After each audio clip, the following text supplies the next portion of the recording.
Okay.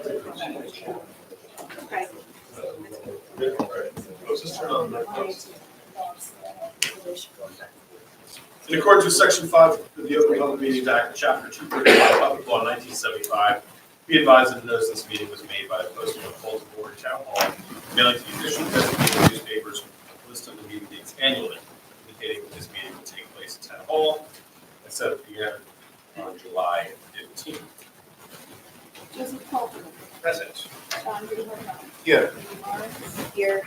Mary Wilson. Here. Here. Here. Vice Chair Jessica Bryant. Here. Chair Here. This evening we'll start with approval of minutes for June 3rd, 2024. Any correction or changes to those minutes? Go ahead. Well, a couple of things. On calendar 3978-24, correct me if I'm wrong, I believe I voted no on that one, but it's not recorded, so maybe the notice don't get recorded sometimes. No, it would be. What page is that on? Oh, sorry, this is a screenshot. The Montclair Indoor Golf Club, On the resolution? just it's on the minutes, but it's Right, probably part of the resolution. right, you didn't vote on the resolution, that's why your vote's not there. You couldn't vote on the resolution, you voted on the application, that's why your Okay. vote's not included. So that's why the notice are recorded. And then another one, if I might, and Jermaine Wong, 87 Old Circles Road, same minutes, also the minutes, same day. I believe I voted yes on that one. I actually made a motion for approval. Yes. I have that. See what Any other corrections or changes? Just 1 second. We'll get to those.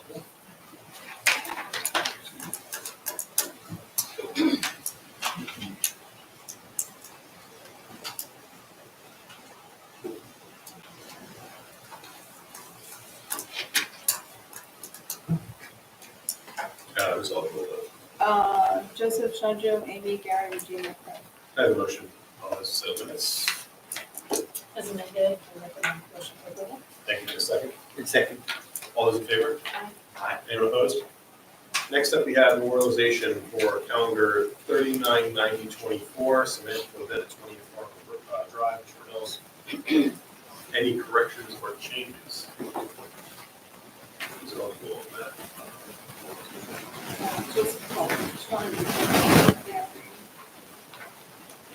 Jessica Bryant. Okay, no further changes. Can I have a motion? Motion to approve the memorialization for calendar number 3990-24. Thank you. A second. Joseph Colvin, Yes. Shonjo, Hartnett. Yes. Amy Lawrence. Yes. Gary Wilson. Yes. Jessica Bryant. Yes. Craig Koshaw. Yes. Okay, starting with applications for procedural matter, calendar 397724, which was Yang Yi located at 216 Glen Avenue. That applicant has withdrawn the application for variance relief. So we'll be moving on to calendar 398224. This matter is carried from May 20th. This is Mecca Property Development and it's located 18 Willow Street. Good. Thank you, Mr. Chairman. I guess I would start out by saying we listened to what the board had to say at the last meeting. And the applicant has done his best to address concerns that were pointed out.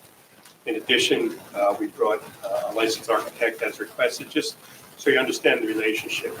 Mencia owns a design studio and does architectural work that gets signed by other architects after they review them. The architect signing the plans is, according to Mr. London, on a boat in Lake Michigan. So Mr. London is here. He has also consulted and collaborated with Ms. Mencia on the drawing, so he's familiar with them. We sent in a letter amendment dated 7/1/2024, and I'll briefly describe the changes that were made. The addition, which was in the front corner of the home, has been removed. Yeah. Sorry, no, one second. Letter amendment, do we have a copy of that? We sent in 12 copies. Did you not? I have the plans. Okay. Yeah, the plans I have, I just don't remember seeing. I didn't know that you made them. Okay. I just wanted to, to the extent that there's some additions. It basically says what I'm saying right Yeah, now. no, so I just want to, hold on. What I'd like to do Okay, so we had A2 from the last meeting, which was an aerial exhibit. Mhm. So why don't we mark as A3 your letter, Okay, okay? With today's date. Okay, so go ahead if you want to just Okay. describe what it says. really, it says, the same as my introduction, that we did our best to address the board's concerns. The applicant removed the addition from the front corner of the home, as well as the walkway that gets the lot coverage below the required amount, so that it eliminated one of the variances. FAR has been reduced probably as low as it can go. It's 42.54%. You're all aware of the appeal we made. If the garage weren't counted, it would be 37.91. It would be compliant. The architectural design features, there was some talk about how boxy the house looked. So they added shutters and horizontal siding. And because the front addition was removed, the roof line moved back, so they had to clip the gable in order to not violate one of your setback requirements. I have the licensed architect, Don London, here. He can provide more detail and answer questions. I also have Ms. Mencia, who actually, worked on the drawings and the modifications with the applicant. She's the project manager.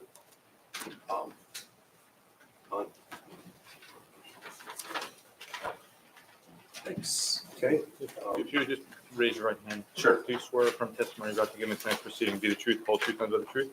Yes, If you would just state your name, spelling your name for the record, please. Don London, London. Thank you. Can you go through your qualifications for the board? Have we heard testimony? No, You can qualify her? yes, I was just going to ask him. Okay, right. Oh, sorry. I just- No, can you please state the qualifications? I am a New Jersey registered architect, and the license number is 21AI01012-800. It's in good standing, correct? In good standing. I'm a member of the AIA, and I'm serving as a collaborator with the project architect. I also grew up here in Milburn Township, and I'm a proud graduate of Milburn High. Mom is still in the Hartshorn section, and I'm there pretty much every day helping out. In the house I grew up in, our family moved here in 1965. So my background is I've worked for firms in New York, mainly Skidmore, Owings & Merrill, where I rose to the level of job captain. I've written magazine articles about architecture and design, and this fall we'll be teaching 2 classes at Kean University In architecture. in architecture. And my degrees are from Yale and Harvard. You've testified before boards in New Jersey. Yes. I submit Mr. London as a. Qualifications are accepted by the board. Thank you. Rather than walk you through Yeah. the change that were made, why don't you give professional testimony on the changes that I already described? Okay. I was going to say that I believe I have a pretty good sense of Milburn's past and present, and an awareness of the neighborhoods, the types of buildings, and scale in each, and what may be appropriate to maintain and enhance its character. I was consulted by the named architect, Steve Lazarus, and Paulina Mansilla, who designed the project and produced the drawings. I've carefully reviewed the designs for 18 Willow. I find them to be professionally done in a way that will enhance this block in the neighborhood off Main Street. Great effort has been made to comply with all township regulations, including property setback rules. As Ms. Mansell explained to me, the plans were modified in response to the board's comments at the prior hearing in May. As Mr. Bonner stated, these changes include, and I'll go down the And plans. refer to Oh, yeah. the drawings Okay. that they have. No problem. So, are we able to turn the page or flip it over? Let's look at the floor plans. Can your Vanna White? Hold on, let me just. Well, actually, you can see right here in the. Okay, wait. Before we do this, are you referring to the revised set of plans? Yes. So we don't have to mark them, but just identify them with the revision date, please. To read the revision date. Yeah, yeah. 06/27/24. Here it is. It's 06/27/24. June what? June 27th, right? Yeah. Yeah. 2024. Revision number 2.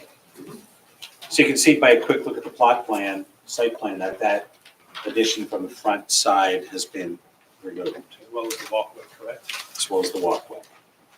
And you can look at, see that better in the floor plan. You can see that this part has been removed, both floors, to try to comply with the FAR. So the FAR now has reduced to 42.54. We have a little chart here that explains the math there. And without the garage, it would actually be even, it would be below the actual maximum, which is 37.91%, if you didn't include that garage. So the lot coverage variance has been eliminated. That's the next point. And the reduction is to 44.7%, which you can see on this chart here.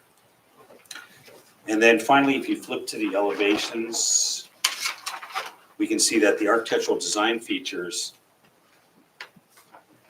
have been changed. Yeah, so we've changed the look and feel of the house to fit better. And added, as Mike said, the horizontal siding's been added, shutters have been added, and it's all to make it a little more elegant and to fit in both the neighborhood and the traditions of Millburn. And and here you can see this little tiny clipping right here to comply with the side setback rule, which says that as you go up, you have to go in a little bit. So that's been done. As the roof line was moved back, is what created the Yeah. need to Correct. put that gable. And the idea was to match the ridge beam here on the side piece with the ridge beam that's on the front facade. So in conclusion, the renovation will transform a vacant, unused structure into an aesthetically pleasing, single-family home and improve the quality and stature of the block. I recommended a style that is natural, to me, in my opinion, to Millburn Short Hills, and will bring an increased level of distinction appropriate to its surroundings. The design will aim to align with recent renovations in a manner traditional to the township. And thank you. I'll be able to answer any questions from the board. So one of the things that came up in the last hearing was how this FAR fits in with the street. I don't know, are you gonna get to that, or? We have the planner. Okay, fine, then. Yeah, I don't think that's an architectural. That's fine, that's no problem, I wasn't sure who was gonna speak to it, so. Yeah, when we talked about, kind of the character of the neighborhood and what was done, it's, the architect was involved in redoing the size and the elevations of the house. We want to talk about, we're looking at VA 2.0, the top right elevation, the fact that, for the most part, just a blank wall with very few windows. Can you Well- opine on that from an architectural perspective? We can look at the floor plan to see what's going on there on the first and second floor. This is second floor. So in this area, this is a bathroom. So with the tub in that area, and That's on that side. So you have 2 beds. both you're asking about that, okay. Right, so you have 2 bedrooms here, which have windows front and back. And so you need wall space for the bed, usually furniture and stuff like that. And here's the small window, which is the end of the corridor, which brings in light. If you look at the first floor, That window looks like it's on the second floor, correct? yes, this is the second floor plan So here. here's that window right there? Okay. Right there, it's the end of a hallway, instead of having a dead end, it brings in light that way. But there are windows, there are plenty of windows and light on that side and on the front.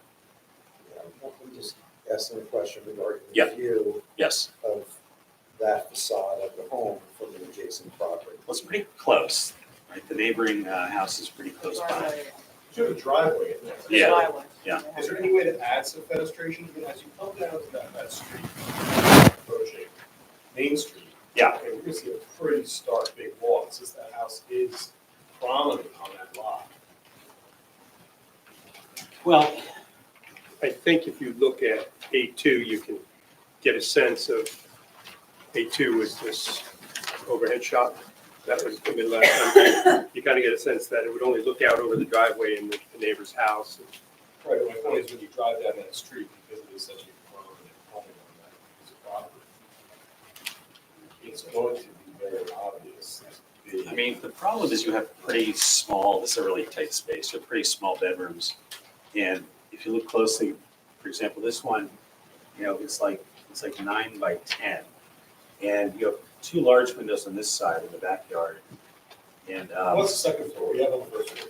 okay, let's Can I take it first. interrupt for a second? I just asked the applicant, to be willing to consider adding some windows, as, if we can leave it as a condition of approval that, we can talk to your zoning officer or All right, let's take a look at this here, where it maybe makes sense or not. And then again, you have, this is the kitchen in this corner, which has a stove right there, so you really can't have windows right there. And this is a bedroom. And again, it has the windows in the front, very small bedroom with closet. And so you do need some kind of wall space to put furniture, bed and side tables. So I think, that's the functional reason why it's like that.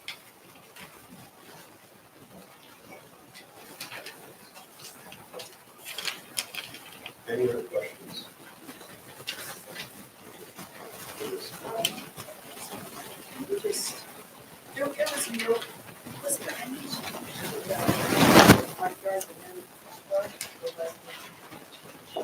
That's pre-existing non-conformity, and we're not changing it. Nothing changed. We'd have to remove the front steps to the front door to do that.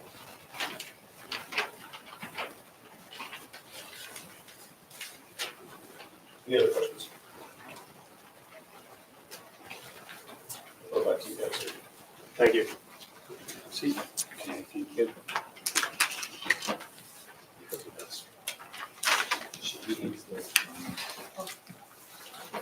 Like Reese is sworn. He's already sworn. We don't have any intro for you. Mr. Ricky, your license remains in good standing. Yes, it does. Don't you just- Sure. So I'd like to first just go over some of the zoning considerations from the previous hearing to now. We'll note, I think it just came up, the front setback, still going for that. That's an existing nonconformity. That is a result of the stairs.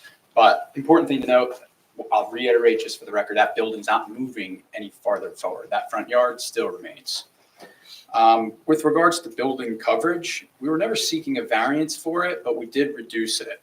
We were last time 20.32%, and now we're proposing 18.96%. So it went down a couple percent, and the reason is because of that, well, I guess we'll call it, for lack of a better word, that notch in the front of the house. We were originally planning to square that off, but instead that's going to remain. I think that's also hits on some of the board's comments to help break up that front facade. Not an architect, but I think, from a visual perspective, gives the front facade a couple different depths to look at. So it does kind of break up that front continuous line. Now that obviously helps bring the FAR down as well, because that, when we were proposing to square that off, that was gross floor area that would be on 2 stories. So it's basically that 72 square foot area doubled. Now that gets taken away from the FAR. So we were previously had an FAR of 45.27. Now we're down to 42.54. Moving on to lot coverage. So we previously proposed 46%, where 45% is allowed. We are now proposing, with the reduction of that small section of building, we're now proposing 44.7%. So that variance has been eliminated. We comply with that now. I'll make note too, that 44.7, we're not seeking a variance from it. It's also good because it's a pretty big reduction from the existing impervious, which is 53.8%. All right, so moving on to the FAR of our property and in the area. During the last hearing, obviously it was asked if we could OPRA some of the other properties in the vicinity so we can see if anyone else had requested or received an FAR variance. We did send in that Oprah to seek out variances. No variances came back. So no one else had an FAR variance in the vicinity. I didn't want to stop there because based on driving around, looking at the properties, some of the exhibits that I presented, I noticed that the buildings did look noticeably bigger. So what we did was we obtained the tax records and we tried to do our own analysis based on the gross floor areas in those tax records to calculate the FARs of some of these newer buildings in the area. And that's what I wanted to look at. I wanted to look at the 5 new buildings. I showed a picture last time of 4 out of the 5, but there was one more that didn't make it onto the exhibit, but was one of those newer developments along that block.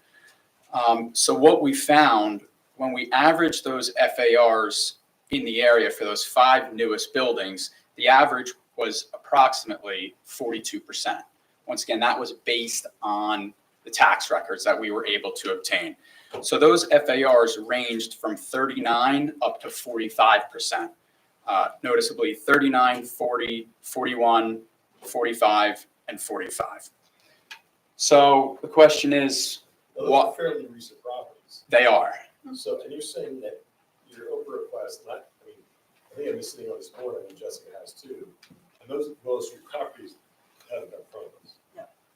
So your numbers are sort of, I'm wondering about those. Right. So what we did, we realized that they didn't receive variances. So then there was an ordinance change at some point. It previously permitted 45%. So these newer developments, this was, we think it changed sometime, we Oprah'd that too.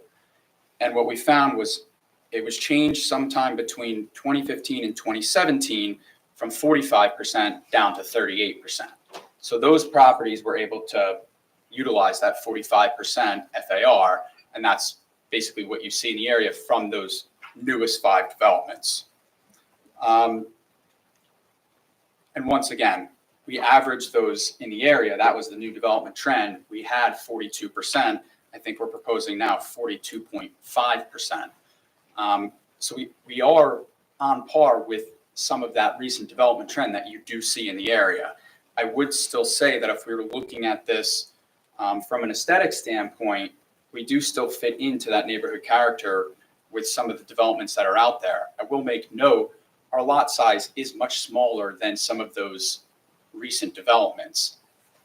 So you don't get, obviously FAR is proportionate to your lot size. We recognize that. But because our lot is smaller, we're almost, I don't want to say penalized, but you would get a much, much smaller building if you were to comply with that 38%. I think that 38% does make sense for some of the larger lots in the area, for some of the larger buildings that we've seen. But when you balance that requirement with the neighborhood character, with what's out there and what's been developed, I think that 42% is it really is the sweet spot with what we have here. With regard to aesthetics, I think the architect hit it perfectly. There was some comments from the board on how to make it look not so boxy. I think the notch, keeping the notch helped break up that facade. I know they changed some of the facade features, added shutters, changed some of the siding to help break that up. That was really a direct response of the board's consideration. So really the planning summary is that I think the applicant has done its best to hit some of the board's concerns. We've seen some of the development in the area. I think when I did look at the FARs, we are right on par. I understand, I recognize and acknowledge that they did not need FAR variances and the ordinance was changed.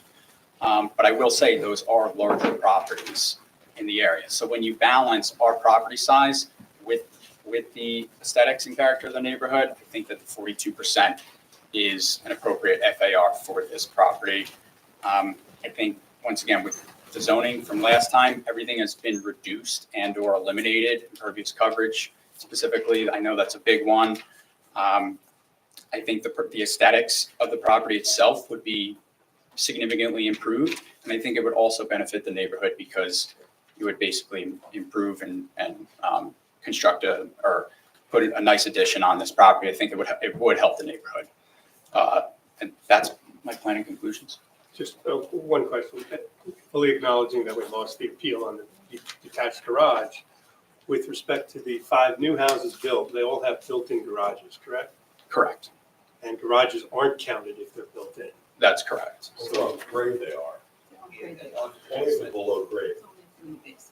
So across the street from this property, they are below grade. Okay. If you go down the street, Okay. they're on grade. Reviewing the property tax records, they didn't seem to be counted in the square footage being taxed, so. They're not counted in, I don't believe the tax record was counted as a, Okay. in there. It'll count as a garage, but it might be. Not taxable square feet Yeah. in that sense. It'll be Yeah. calculated. All right, Did I you don't have do, anything further for. did you do an analysis of the FAR for the immediate neighborhood, not just for the 5 new buildings, but the other buildings in the area? Yes, we did. Okay, and what did that reveal? Just give me 1 second to review my notes here.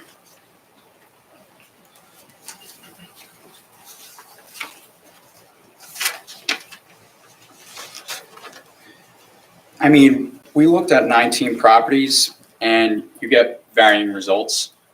I would say, I think we had 10 out of the 19 were higher than 38%, which was what was required. So we had roughly half, slightly more than half, that wouldn't comply with the underlying zoning code.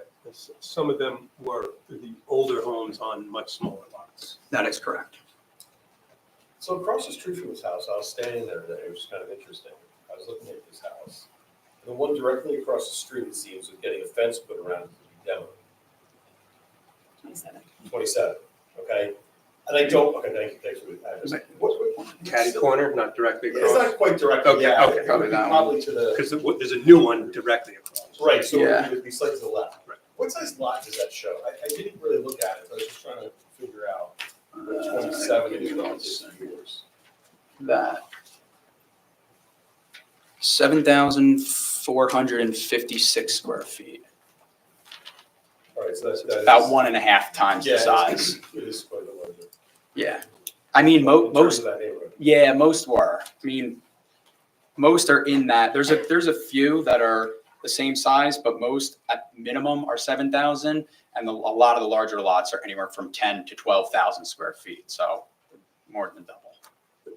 In terms of the character of the neighborhood though, isn't it true that this fits in with what's being constructed in terms of larger front facades, narrower setbacks on the sides, because they have the land in the back, but the house, as it's constructed, will fit with that look of the other newer homes constructed. Yes, absolutely. Any questions? I probably asked this question last time, but I'm gonna ask it again. I see the Rahway River not too far from you. Did this area flood in any of the recent hurricanes? It all seemed like the last 20 years. I'm not an engineer. I can't. I know it doesn't take an engineer to know if something floods or not, but I can't state that whether it floods. So you or don't not. know if I it don't know. flooded or not? I'm not Do you know sure. if it's in a flood zone? I do not.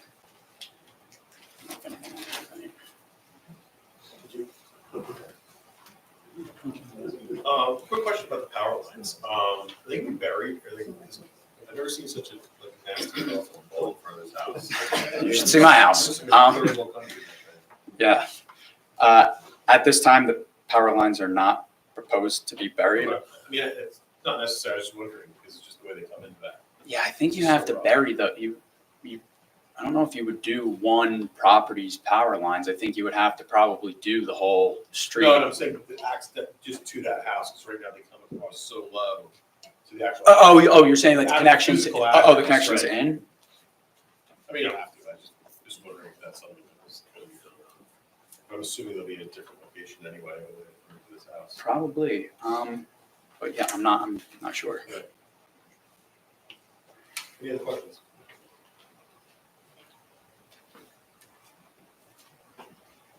Any further testimony? No, Any questions then from the audience for this? For this testimony? For either. Yeah, for either architect or the planner. Come on board. Just for questions only, please identify yourself and your address. Okay, Joel Karen, 48 Willow Street. What was your relation to this property? It's all the way at the end of the street in the woods, Oh, got it. behind the high school. Okay, I just remembered being here last month, and one of the things was that came up, the issue of flooding. And I thought you guys were specifically asked to check on that. And I came back here, actually came back here early so I could hear that, because the street did flood a couple times since I've owned the land. So your question is what exactly? My question Or you want is, the, my question is, am I just remembering something that didn't happen? Or were you guys supposed to come back with some information saying that the street floods, the river came right down the street? Actually, if you look it up, it's on YouTube and it was on the news. Okay, now you're delving into testimony, which you'll have an opportunity to provide. This is just a time for questions of either of the witnesses that have provided testimony. Okay, so my question is, did that or did that not happen? No, last time I was we here a month already ago? answered that. So the applicant did not. I said they didn't.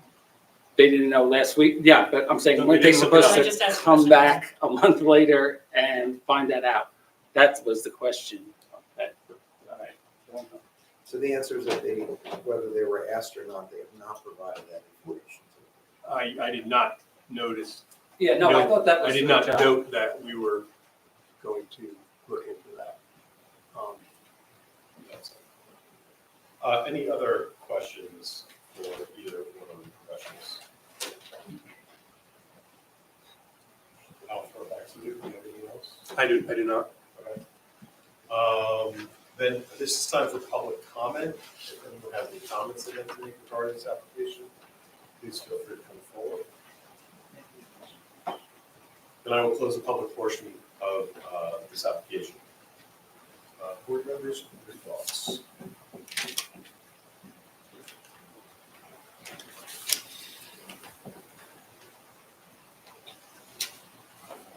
I'll go. Go ahead. So I'm concerned about the floor area ratio. First of all, I want to say, I think you've done a really nice job with the architectural enhancements. It looks really nice. It's cool. I am concerned about floor area ratio still being 4% over, but it should be over allowed, and particularly since we don't know the answer about flooding or not. I'm concerned about the lack of information about flooding. Oh, the portion is closed. Okay. I agree with your concerns about the floor area ratio. That being said, I think the testimony that the other large houses in the area have, similar floor area ratios, and at some point the ordinance was changed. I might be persuaded that it could be acceptable, because I think that knowing that it fits more into the character of the neighborhood. I am concerned about the side of the house, just like a big wall. We've got other applications where we haven't taken that into account, and then we drive by, a few months later, we see what they look like, and we're like, oops, how did that, how did that get through? Because I think the location is prominent, on the street. So I'm understanding that, these are small rooms, you do want space for furniture. I would feel more comfortable if there were windows, if it looked a little more natural than just a really tall, facade with a, very small window, I agree with those comments. I think that, I don't think this house would be inconsistent with the rest of the neighborhood. It's a small, the rooms are still small. I like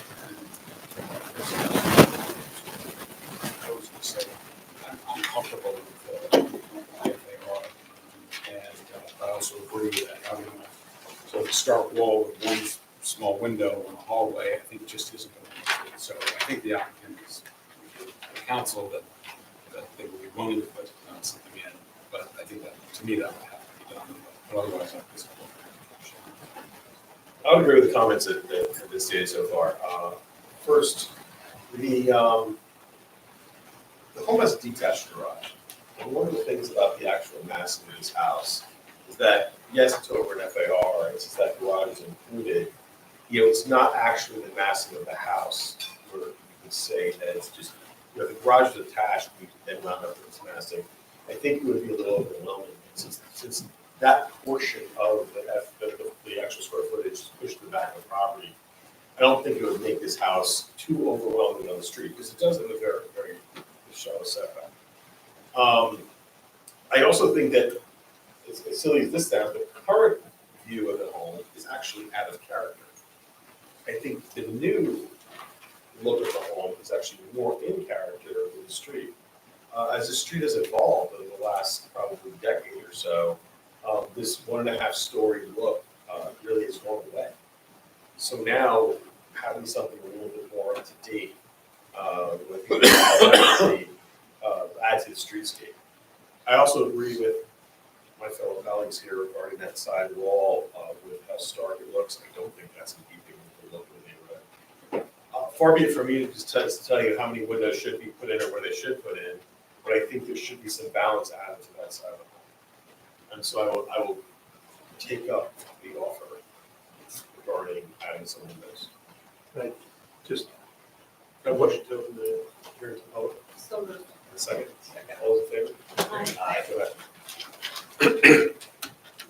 as I would suspect that Mr. Simon and I can agree on some language that would work with whoever you want to pick as the person to review it with the applicant, whether it's a township engineer or Mr. Abbott or Yeah, somebody. just something. There's some design features on Right, the something house, that understand makes that. side look a little bit. Yeah. I don't know. I would even recommend to the board that maybe between, if the board votes favorably on the application between now and the time of resolution, that the applicant can consult with its professionals to ascertain the appropriate fenestration, Final drawings. windows Sure. or otherwise, and report back so that we can maybe include it as part of the resolution. Well, that's what I was getting at. I'm sure when you draft the resolution, you and I can figure out what it needs to say. I would, like to make one other point. In terms of the flooding, FAR is a measure of intensification on the site. We significantly reduced the lot coverage, which improves the drainage on the site versus FAR. FAR doesn't have as much of an impact on drainage on the site versus lot coverage. Still 4%. But it's FAR. That doesn't mean it's, right, but the lot coverage is significantly under. Yeah, I still think it's an appropriate Yeah. inquiry. No, I understand. Because of the additional roof coverage. Just Pointing out the difference.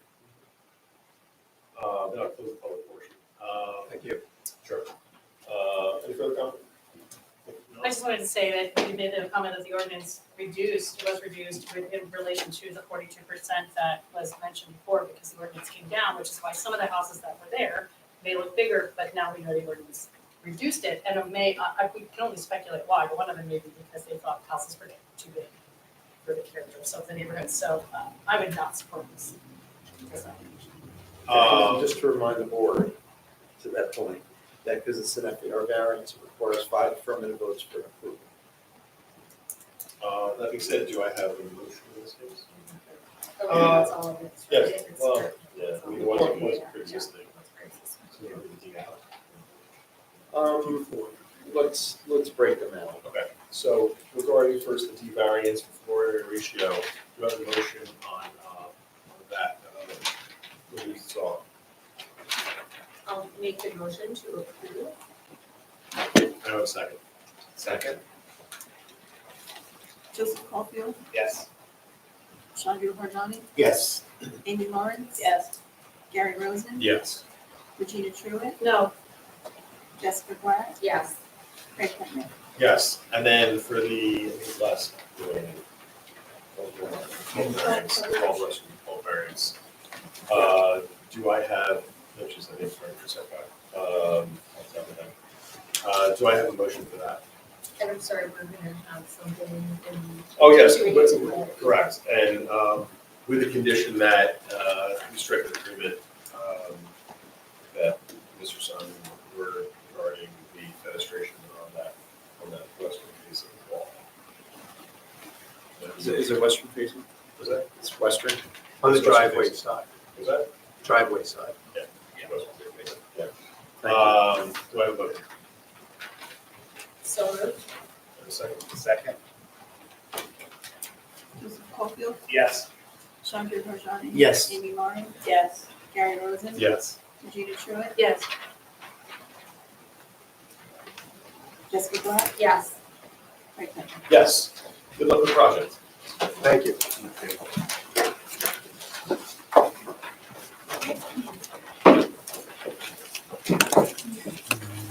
Next up, Copy of A2.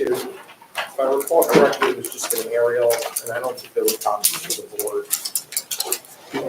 TJ. Do you have extra copies of this? Just one copy. I got the big one. I don't think I have. You can have mine. Just send me. I'll have it in my phone. Yeah, that's fine. Okay. Thank I think you marked the large one.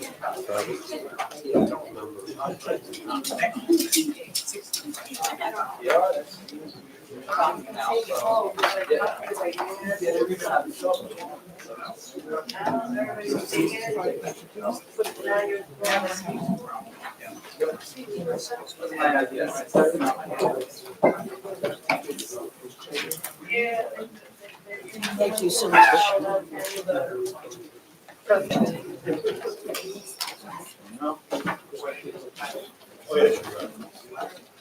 oh yeah, sure.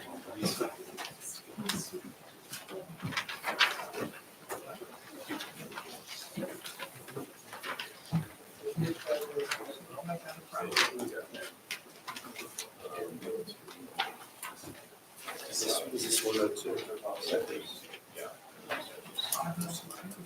Give us 2 seconds, we'll mark it, board members into it. No problem.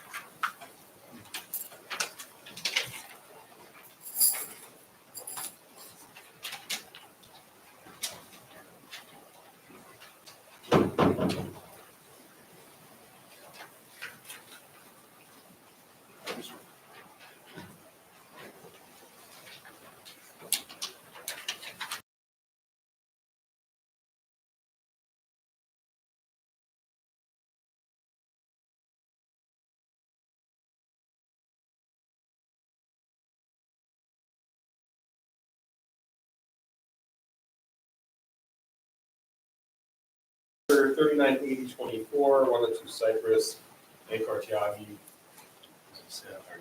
Great, how you doing? Super. Who's going to be speaking? Are you speaking as well? I'll just introduce myself. Good, then come on forward, raise your right hand. Hey, folks, just raise, do you swear affirm testimony about to give and tonight proceeding to be the truth, whole truth, and nothing but the truth? Yes. Your name's for record, spelling your name. Ankur Tyagi, A-N-K-U-R. Tyagi, T is in Tokyo, Y-A-G-I. And Christine Miseo, M-I-S-E-O. Thank you. I'll give it a start. I just introduce and step back, that's okay. I'm assuming that you take me as an expert? I'll take you as an expert, so if you would like to speak. you go Why don't you first, start? Then we'll qualify your credentials. Okay. So go ahead. Hello, Mr. Honorable Chairman, committee members, Ankur Tyagi, my wife Yuvika Sharma. Melbourne is our home for last 8 years with our 11-year-old son and a 4-year-old golden doodle. We all love the neighborhood, the neighbors, and Double Township. We're undertaking, hopefully to make addition to our office match, director of the neighborhood. The reason is I'm the only son. My parents are back in India. They haven't been here for the last 7 years, and last 5-6 years have been extremely tough. They had stroke and just fought cancer, and I want them to spend more time with us. And the grandchild. That's the whole reason we are trying to make this addition work. So I think that's it on this. Qualifications for the record, please. I'm a licensed architect and planner in the state of New Jersey. My license and both licenses are paid for and are good standing. I've been before this board a number of times. I've testified before other boards in the area. I sit on the Livingston Planning Board for many years. I received my degree in, I hate to say this, 1981, and became licensed in 1983. And that was in Illinois, then subsequently New York, and then New Jersey, I believe, in 1987. And I have had my practice since 1983, both in Illinois and New Jersey. Thank you for your qualifications are set by this board. Please proceed. Great. The subject property is at 102 Cypress Avenue. The house was built in 1951. It's a small ranch with a garage under the left side of the house, and the house is in the R6 district. We're requesting 4 variances tonight, all of them C1 bulk variances. The first 3 are in reference to existing non-conforming side yards. The left side yard, 12 feet is required, and it is existing and proposed at 9'6" and the right side setback, 12 feet is required, and 9'1" is existing and proposed. And also the combined side yard setbacks, 35% or 21 feet 7 inches is required, and 29.9% or 18 feet 7 inches are existing and proposed. The only new variances we are requesting would be a height variance, and it is under 10% over the required height of 32 feet. We're proposing 34 feet 6 inches.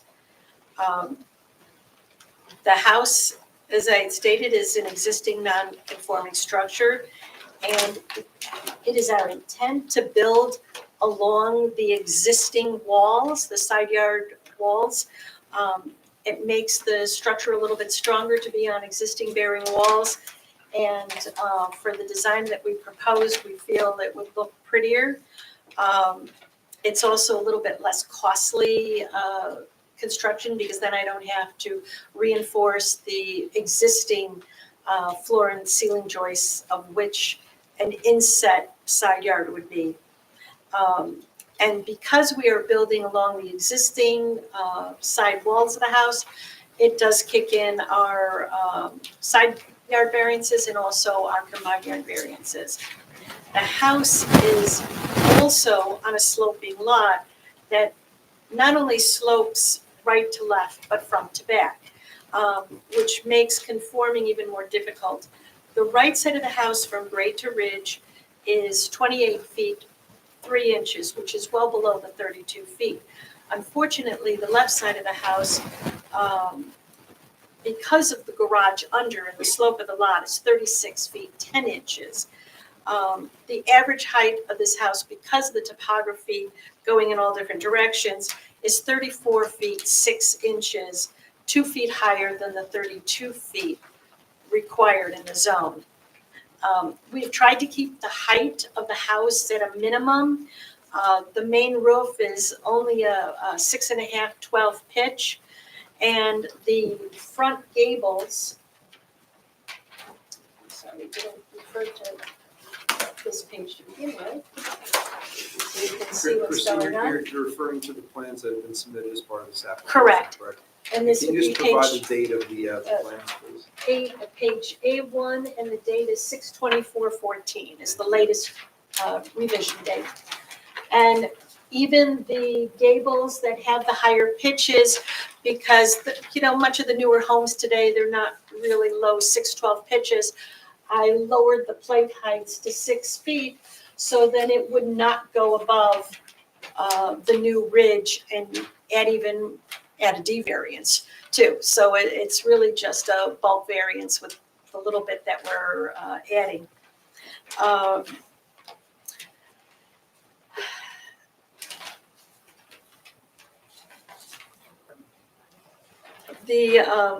Obviously, like I said, the difference in the grades, front to back and side to side, cause a real hardship for this variance.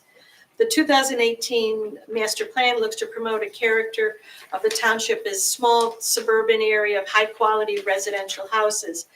The addition that we are adding adds value and quality to the neighborhood.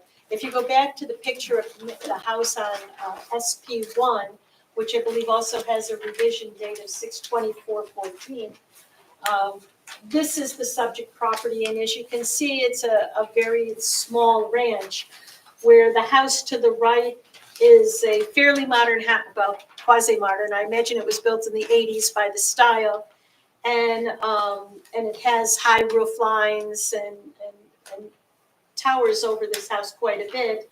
And then we also have the house to the left, which this is its high area. And then as you come around, you can see that this is where the house is on its left side. This house is this left side. So you can see that the two houses on either side tower over the house.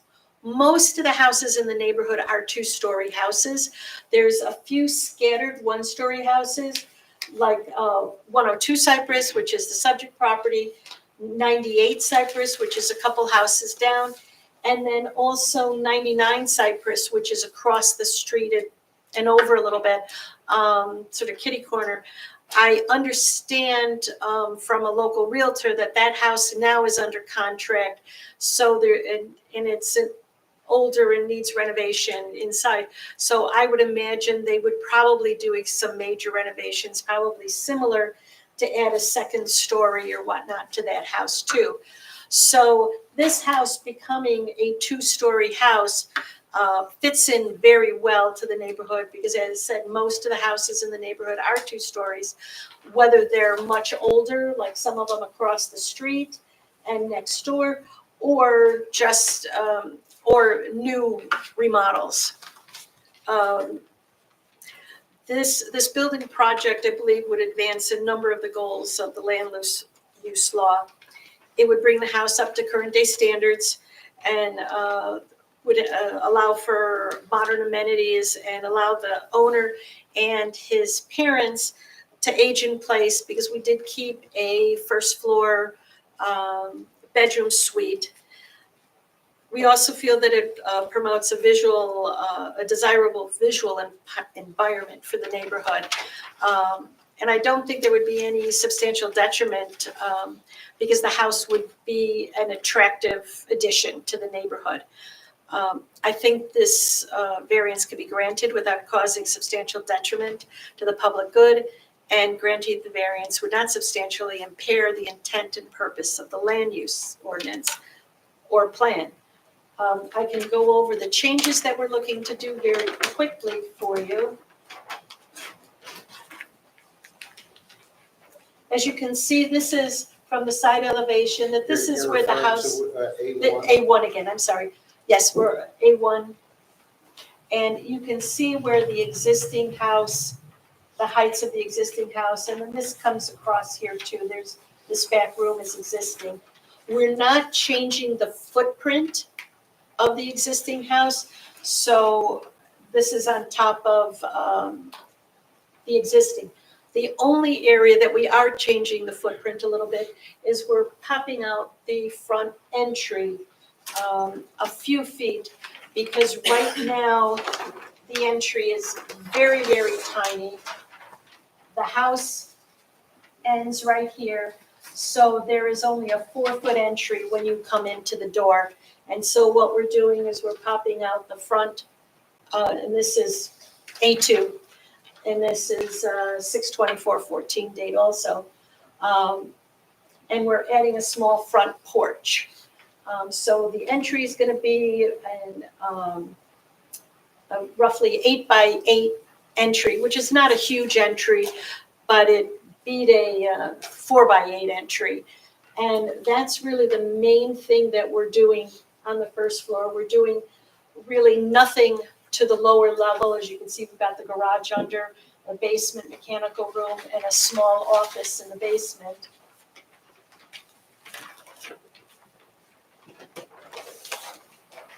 And then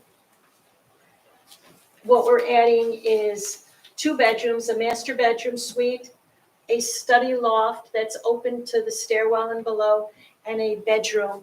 So the house is, the rooms are nice size, but we're not jamming in a lot of bedrooms. We don't need that because we do have the couple bedrooms on the first floor. And then we do have How many bedrooms you adding on the second floor? 2 bedrooms and an open loft area. And then we do have a stairway to the attic in this plan, and it doesn't make a difference with floor area ratio because first off, it's gonna be very low. Our maximum height right at the ridge is barely 7 feet. But that's also something that my client and I have discussed that we may take out because of the benefit versus the cost. But at the time of drawing this up, we were thinking of trying to do some little loft or play area for his son, maybe to watch TV or whatever. And that is pretty much it. So, like I said, this is the only area of expansion. And the only other thing in the back, we've added some decks to the back, but we need no rear yard setback variances. We have, I believe, about 90 feet in the rear yard, so we're good there. So what we're doing is a fairly modest second floor addition that meets all the floor area ratio, the coverage, and lot coverage and impervious coverage ordinances. All the rooms that you want, why do you have 3 offices in this house? Because both the owners work from home. There's 3. Pardon? There's 3 offices. Well, we have one on the first floor. One basement, one first floor, one second floor. Most likely, the basement would be sort of not used. If you've got sunlight, you wouldn't necessarily work in the basement anymore. But it is being used as an office now. Call them what you want, as far as. Yeah, no, I mean, it's used as an office now, but I believe and our intent was get them out of the basement and have some natural light and air. It's very tiny, if I can add, could be a storage or something, it's extremely like a small gallery. To run in the basement. So how many bedrooms in total would the house have when it's? When we're done, we're gonna have 3 bedrooms. There was a bedroom here, which we took the walls out, and this is gonna become a family room because there was no family room in the house. So we'll have 1 bedroom suite for my client's parents. There's 1 bedroom on the first floor, right? 1 bedroom on the first floor, And then 3 upstairs. actually 2 in an office. Well, the office is a closet, so call it what you want, but I mean, technically, you have 4 bedrooms upstairs, right? No, there's only 2 bedrooms upstairs plus the office. We have 3 bedrooms. 1 1, office. 2, an office. What's in the front? That's a study loft.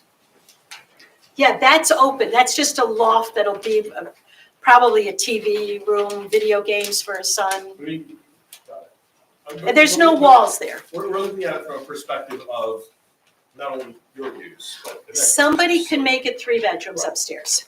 So it could be a 4-bedroom house. Could you just elaborate? So I think you mentioned about the height at the right side of the home and the left side of the home, there was like 8 feet or 10 feet. Yeah, there's quite a difference. On the, if you look at A1,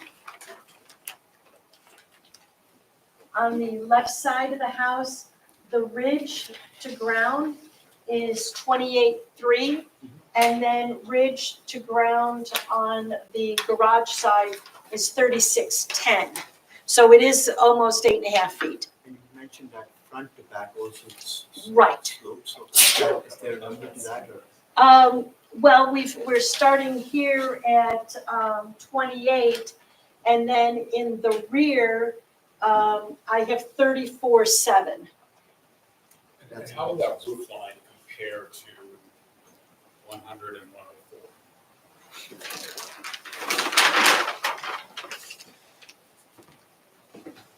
We will be below 104, because they're going up the hill too, and then have the high roof. And I anticipate, from what I can tell, is we're gonna be just about the same height on the left, Which is that house? on 100.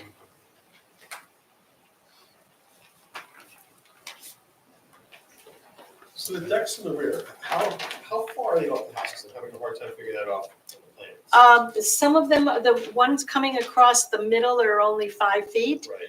and It's then, like sevens on the sides or? yes, something, I'll tell you exactly. Yeah, one side's like it's bigger on the first floor. Yeah, this is an existing deck, Right. and this comes out about 9 feet. Then the second floor deck, how's that suspended? It's not, it's gonna have columns. It's, Okay. it's not I mean, the cantilever. columns go to what? We don't have the working drawings here, but they have I them noticed that finished. that doesn't show columns in that picture, but then this one does show columns in the lower right. So I'm Yeah, trying to figure out. there are columns that are, well, you can sort of see, there's gonna be one here, there's one here, there's one here, and there's one here. So these are gonna be a flitch plate, womanized lumber, and then this is gonna come across. So these columns are gonna line up with the corners. Okay, so I'm looking at the bottom picture here, and I don't see any columns. They may not be drawn in. Oh, okay. They really weren't. And the column, and so the lower deck you're saying is existing, is gonna stay as it is? This area is existing. This is a narrow walkway, and this is a larger deck. Right. Yeah, I remember from. There's Checking it no deck here now. Right. So they want to connect the two decks. Because now this is the family room to the kitchen kind of thing. But that you're doing without a variance, right? Yes, well, we need no variances for the rear yard. Yeah.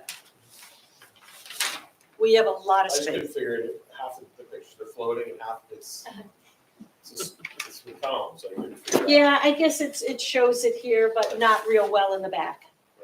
And it doesn't line up with the, No, it doesn't, because so it looks like you're suspending a deck on board.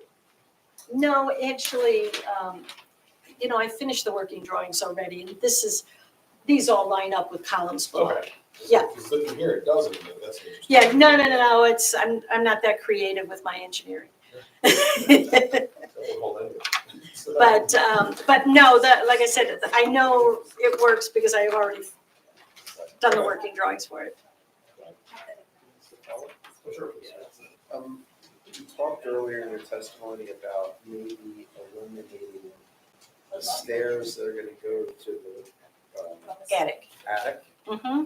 If you do that, how are you able to reduce the height?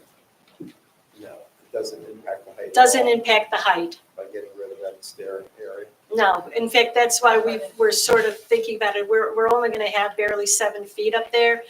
And we were sort of doing a cost analysis that to get only 7 feet, right, a narrow strip in the middle, and what it's gonna cost. Because the way I have it designed, looks really great in theory, but when you start, like I said, doing cost analysis, this was all gonna be balcony that was looking down into that second floor study loft, which then looked down into these stairs. So from here, you could go in, you could look into the first floor and all of that kind of stuff. But we sort of came to the conclusion that great stairway and railing would be 20 or 30,000, and is it really worth it? For what you gain out there. Any other questions for the Any questions from the public regarding this application? Call forward. I'm Joe from 48. Go ahead, we gotta go to the- I'm Joe from 48 Willow Street. My understanding was. Last name? Oh, Joel Karen, 48 Willow Street, Milford. And your question. My question is, how does this relate to the historic section and the future as far as other houses in that area being built or over? I can answer that. We've already been before the historic board, and we basically got a green light on the design. The only thing that they had asked us to change is I did have a dormer here, and they said, yeah, too much going on, take it out. And we said, no problem, and we took it out. But I do have the resolution from the historic board, and they felt it would fit into the neighborhood quite nicely, especially in lieu of what's been, what was there and the stuff that's going on now. And I do have a copy of the resolution. I don't know if you have it in your files. If you, No, because I think it's done afterwards. It was we, submitted after the initial application. But there was a I called the HPC on it, so, May 7th. yeah. did they have they didn't seem to have a problem. Oh, no, Yeah. I didn't see in the package what it Oh. was on there. You know what it is we had to wait a little bit for the resolution, and I think that's what, I have to. Yeah, And- do you want to submit that as part of the I applicant's can. briefs? and you want A1? Yes, please. What's the date on that resolution?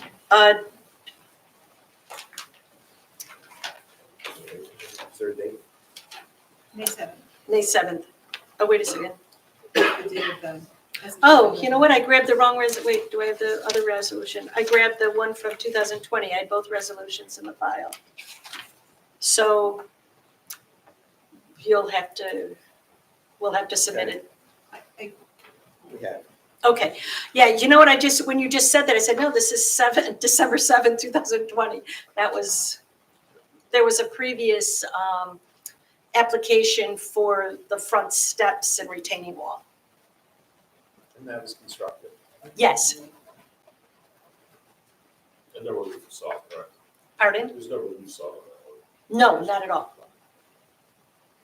Any other questions regarding this application? I'm sorry, I think we should just make sure we have, so the numbers don't match throughout this application. If you notice, the summary table doesn't match the zoning table on here, and That's because that was submitted when our height was much higher, and When you say that, what? the summary table in the initial application, and what we did is I think these are right.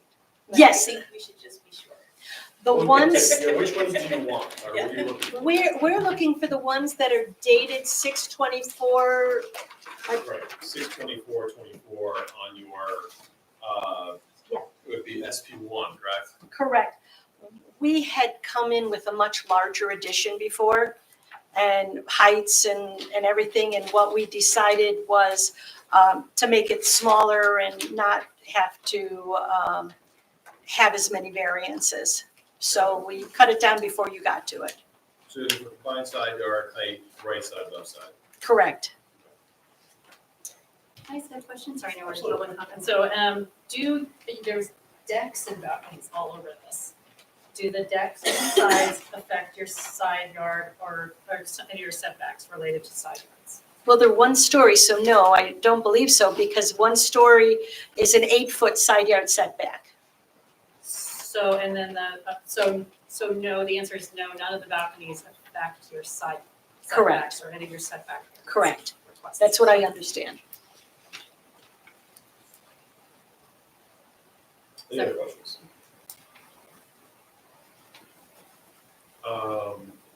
Any comment from the audience regarding this application?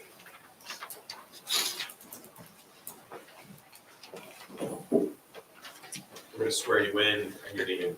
Just raise your right hand, please. Do you swear affirm testimony you're about to give in tonight's proceeding to be the truth, whole truth, nothing but the truth? Yes. Your name, spelling your name, and your address. Travis Slocum, Slocum, 412 Wyoming Avenue. Just wanted to say that we're neighbors.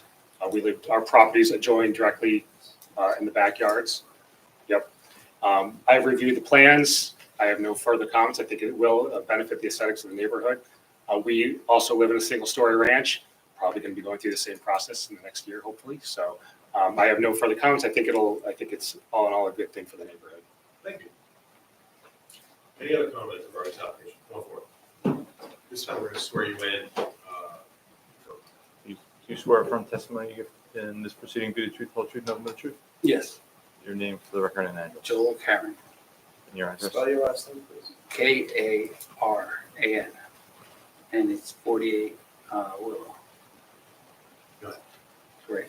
My comment is about the whole, I guess, neighborhood thing. And these are starter homes, as I remember when I was a kid.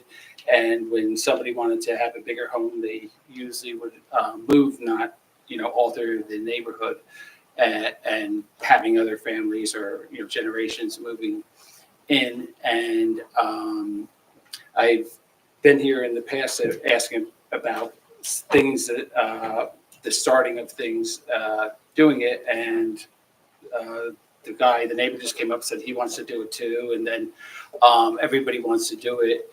And then you have somebody coming in here saying, well, all the houses on that street are overbuilt, so it's okay that we do that now in the future. So I guess my comment is there, a question, I guess, maybe, is there somebody looking at all this as far as when something starts like this and where it might go in the future? Because what they're doing is they're asking for a variance to change, a favor or whatever, so I guess that's my comment.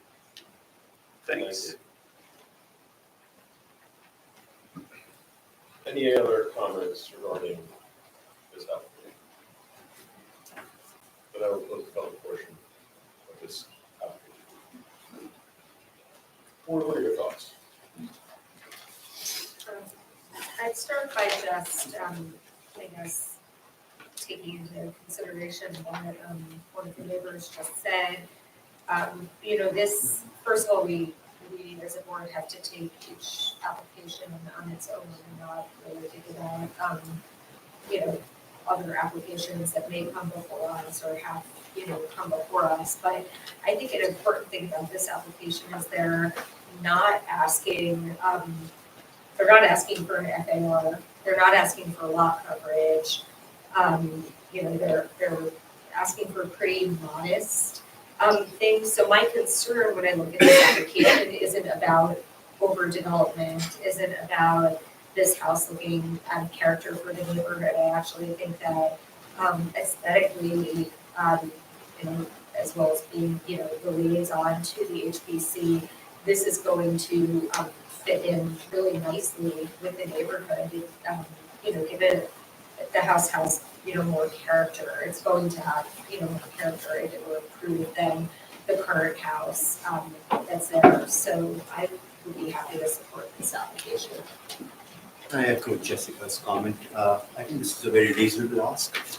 It's in line with what the need of the family is, and they're not overbuilt. And plus also there is this sort of slope front to back, left to right, as was spoken to. With that, I think that's what sort of is taking them over the roof height. So keeping all that in mind, keeping that it's in line with all the other homes as well in terms of how it will kind of align, I could be supportive. This property has some unique idiosyncrasies, one being, of course, the sloping nature of it causes some of the problems. This board really doesn't believe in precedent, that each application stands on its own 2 feet. And the idea that if someone wants to do something, the whole neighborhood will want to do it. We've never seen it like that happen. In many cases, everyone has their own wishes and desires. Far be it from us to determine what neighborhoods are starter neighborhoods, not this township. But I would support this application. I think it is a great way to modernize a house that is really sort of out of date with today's housing stock and the wants and needs of families. These type of homes made sense, I guess, in the 50s, but today it's really even a smaller family. They're just really not super functional. So I would be supportive of it.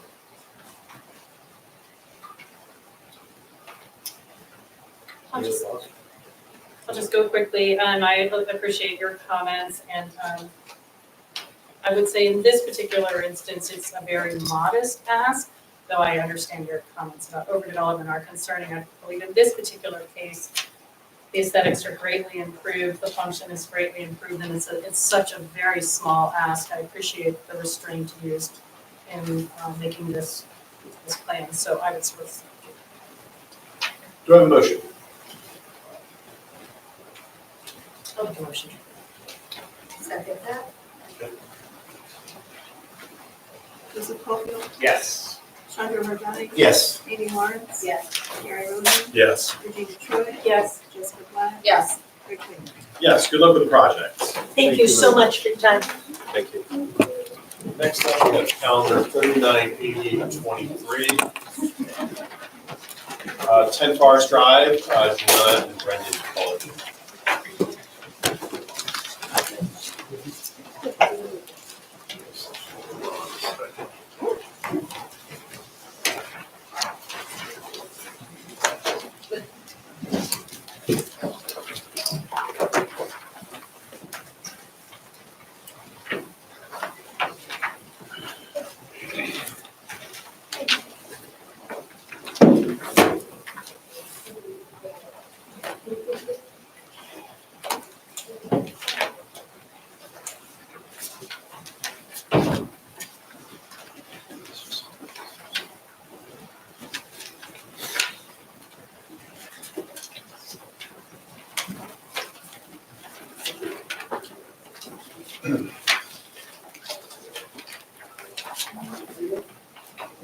Good evening, John. How are you? Well, how are you? Super. Who would like to start off?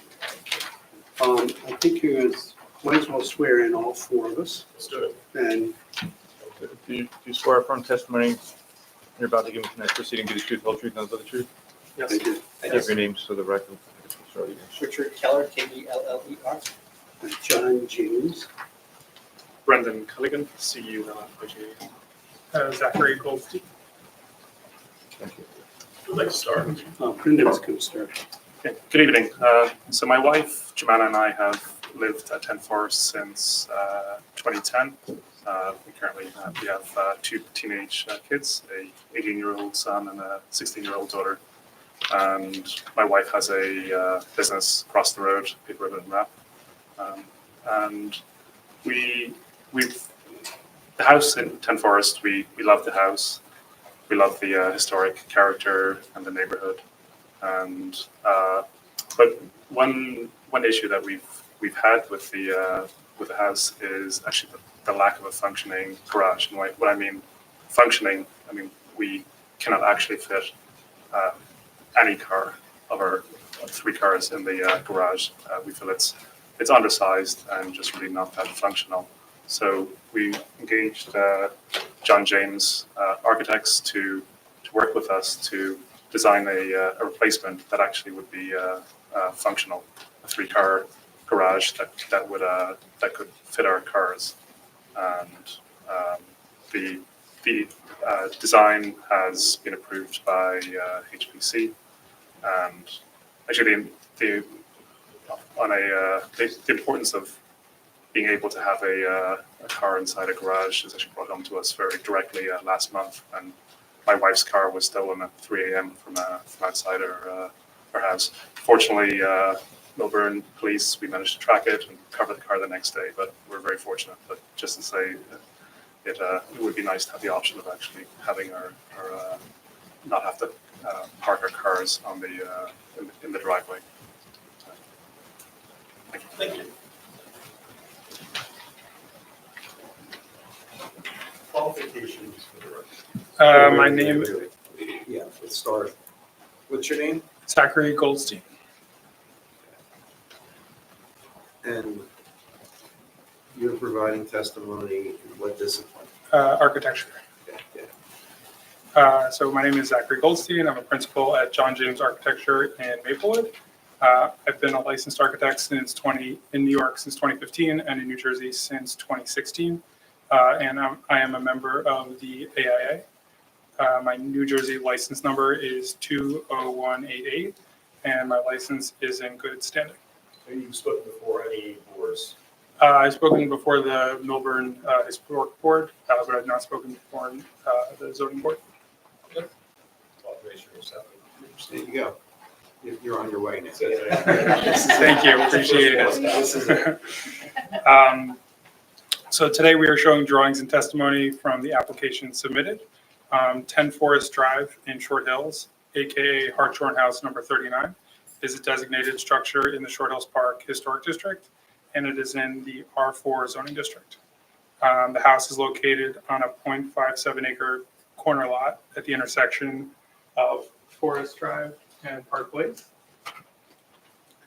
The house was built in the 1890s and is a vernacular style house.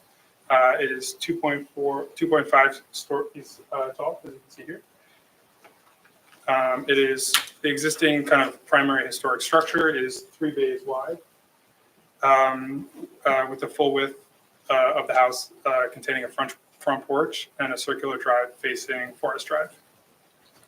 The original house has a stone first floor, brick second floor, slate roof, and clapboard dormers. It also has beautiful and highly articulated brick chimneys, which we are preserving. All the beautiful kind of historic elements of the original structure are proposed to remain as part of this application. The previously built additions added to the historic structure in approximately 1953, which you can see in photo number 2. You can kind of Just a colorized version of what we already have. right? yeah.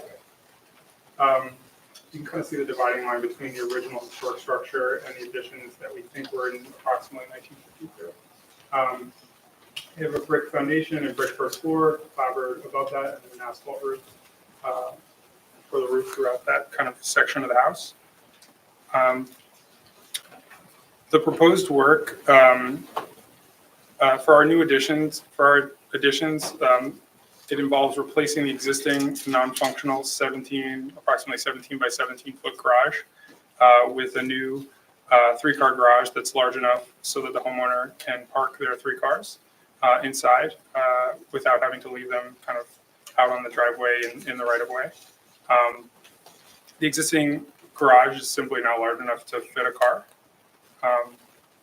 So you can kind of see the proposed addition here. And ultimately, we're adding a 3rd bay as is permitted in the R4 district, and just widening it so that you can actually fit a car, and then increase, the addition here is really just increase the depth so that the car can actually get all the way in and the door can be shut. You can also see there's dotted here is the existing storage shed, which we're proposing to remove, and we're proposing to kind of incorporate some storage in the garage, which you can kind of see slightly set back here.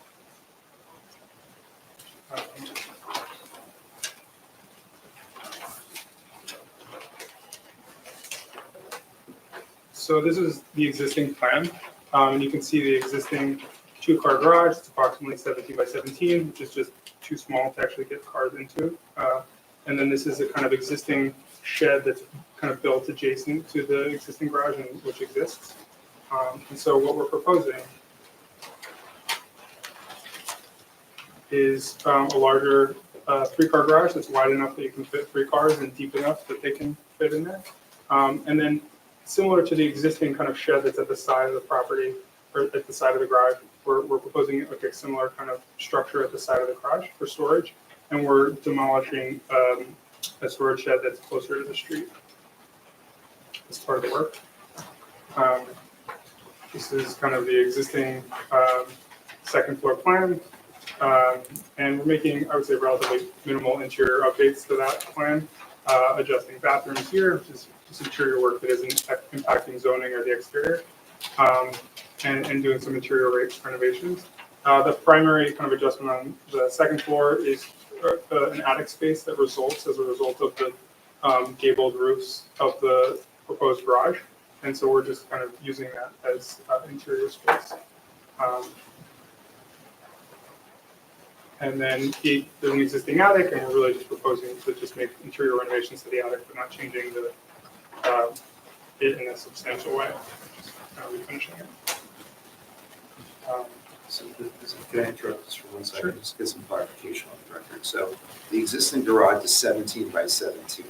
That's inclusive of the 2 bays that are there right now? The-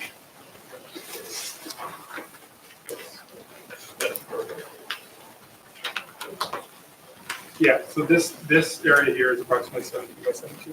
For the 2 bays? Yeah. Okay. And what is being proposed in terms of size? It's approximately 23 feet deep by 34 feet wide.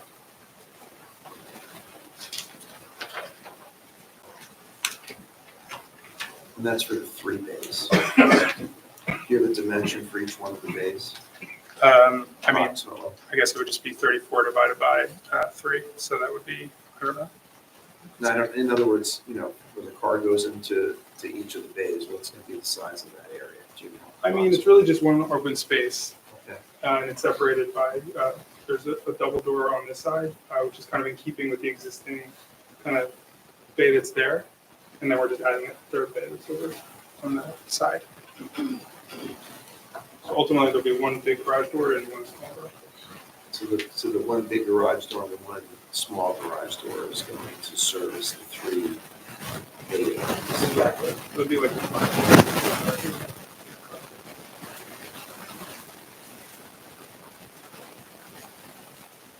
Are you limiting patio in the back to do this? Slightly, yes, but it's expanding back.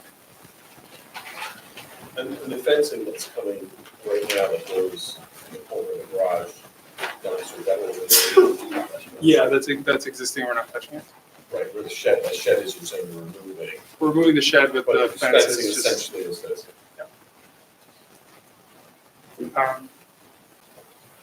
Additionally, for the property, we're adding an open air pergola at the back of the pool area. And as part of the work that we're doing to this area, we're also removing hardscape from part of the existing patio. And that is just to kind of help minimize the coverage of the project. And ultimately, we're in conformance with the maximum permitted lot coverage. As you can see, the proposed pergola is quite far away from the property line.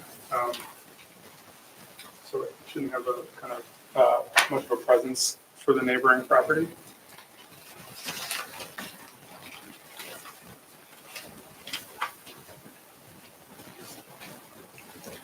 So in terms of prior approvals, we've previously submitted these proposed alterations to the Millburn Historic Preservation Commission on February 1st, 2024, and received their unanimous approval. The existing non-conforming nature of the existing property tends to necessitate variances when work is proposed. And in 2020, a zoning variance was granted for a mudroom addition. It's around here. And a terrace expansion. So they received variances for accessory lot coverage, front yard setback, and accessory corner lot setback. And in 2006, the property received zoning approval to rebuild the front porch. That work was done. They also received approval to build a 3-car garage along Park Place. So our understanding that is very similar to what we're proposing here. Ultimately, that 3-car garage that was approved was never built. And so to some extent, we're kind of continuing that. The What was prior the application name you said? 2006. 2006. In terms of the variances that we're requesting a total of 4 variances. The first variance is related to building coverage. So the allowed building coverage is 14%, and we're proposing a building coverage of 14.9%. That is primarily to fit the space of a right-sized garage. So it's kind of primarily related to just increasing the size of the garage so they can fit the 3 cars. We're requesting a variance for accessory use coverage for a corner lot.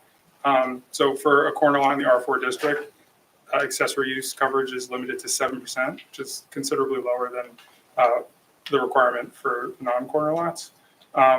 And so the existing accessory use coverage for a corner lot is 11.17%, and we're requesting to increase that very slightly to 11.4. So that's a 0.23% increase. And that's primarily related to the proposed pergola. But I will note that we are in conformance with the maximum permitted lot coverage. The third variance we're requesting is for the front yard setback. This is an existing non-conforming condition. We're maintaining the existing setback. We're just extending the building over. And this is kind of all set in motion by the historic structure. And we're really just continuing the kind of design of the existing structure. And in doing so, that necessitates a variance. So this plane along Park Place, we're really just maintaining that same plane and adding a bay for the garage. And then the final variance we're requesting is for a street-facing garage. Again, this is an existing non-conforming condition. There is currently a street-facing non-functional 2-car garage, and we're requesting to create a functioning 3-car garage that faces the street. It would be detrimental to the historic structure to try and change the orientation of the garage. And ultimately, in doing, doing so would also require increasing the lot coverage dramatically, which would not be good for the historic structure, and we don't think it would really work. So in terms of hardship, the house was built before houses were required to be set back so far from the street. And so that created a kind of existing non-conforming condition that's a hardship for the owner. And another hardship that we're kind of facing is just the extremely small size of the existing garage, which is not large enough to fit a car. So I guess in closing, the existing non-conforming layout of this designated historic house on a corner property and the kitchen, mudroom, garage locations facing this side street presents an unusual and exceptional situation that imposes hardship upon the applicant in seeking to develop the property as otherwise permitted pursuant to the development regulations and zoning ordinances of the town of Milford. It's practically impossible to make the necessary improvements to this house without asking for relief from the current zoning ordinance restrictions. The new work fits carefully into the existing layout and the design of the house. It is designated to be minimal. The garages at only 1 to 1.5 stories in nature, and the usable attic areas are a product of matching the existing house roof lines. So just to talk about the facade for a second. So the existing structure basically has this same gable that faces the street and has a kind of shed over here. And ultimately, we're kind of doing that, using that same language and having shed further over, and then just adding a bay. And this roof slopes away from the street, so it doesn't impose like a kind of massive impact, like from a massing perspective on the street. And it's kind of along Park Place, which is a secondary street, say relative to Forest Drive, which is much more of a main street and more highly trafficked. So the design is really in fitting with what's there. We're just expanding it to fit the garage.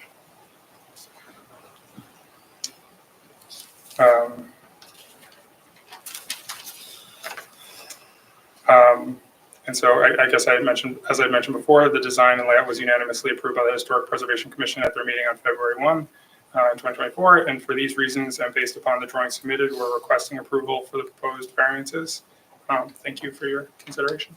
Zachary, do you have a copy of the resolution from 2006 that granted the approval? Yes. Can you take a look at it? Sure.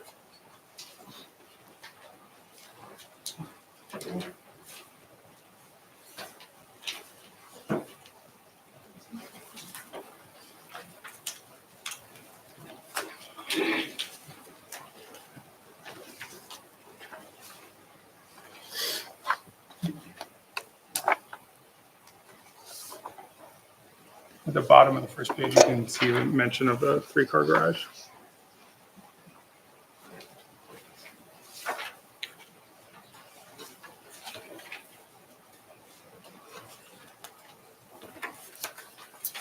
Okay, any questions from board members? Go ahead. So the building coverage goes up from 11.1 to 14.9%. No, the building coverage, existing building coverage is 13.3 and proposed is 14.9. And I think, as I mentioned, allowed is 14%. So we're 0.9% above what's permitted. So it's actually here on the building coverage, C variance on this sheet, the summary of variances, it says 11.1%, so I'm just trying to.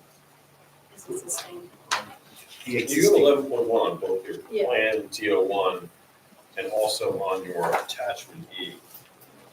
Okay.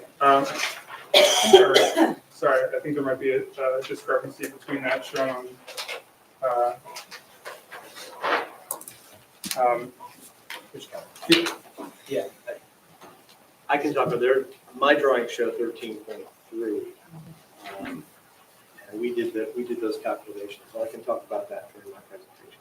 Okay, so we marked out 13.3 pending testimony from Mr. Keller.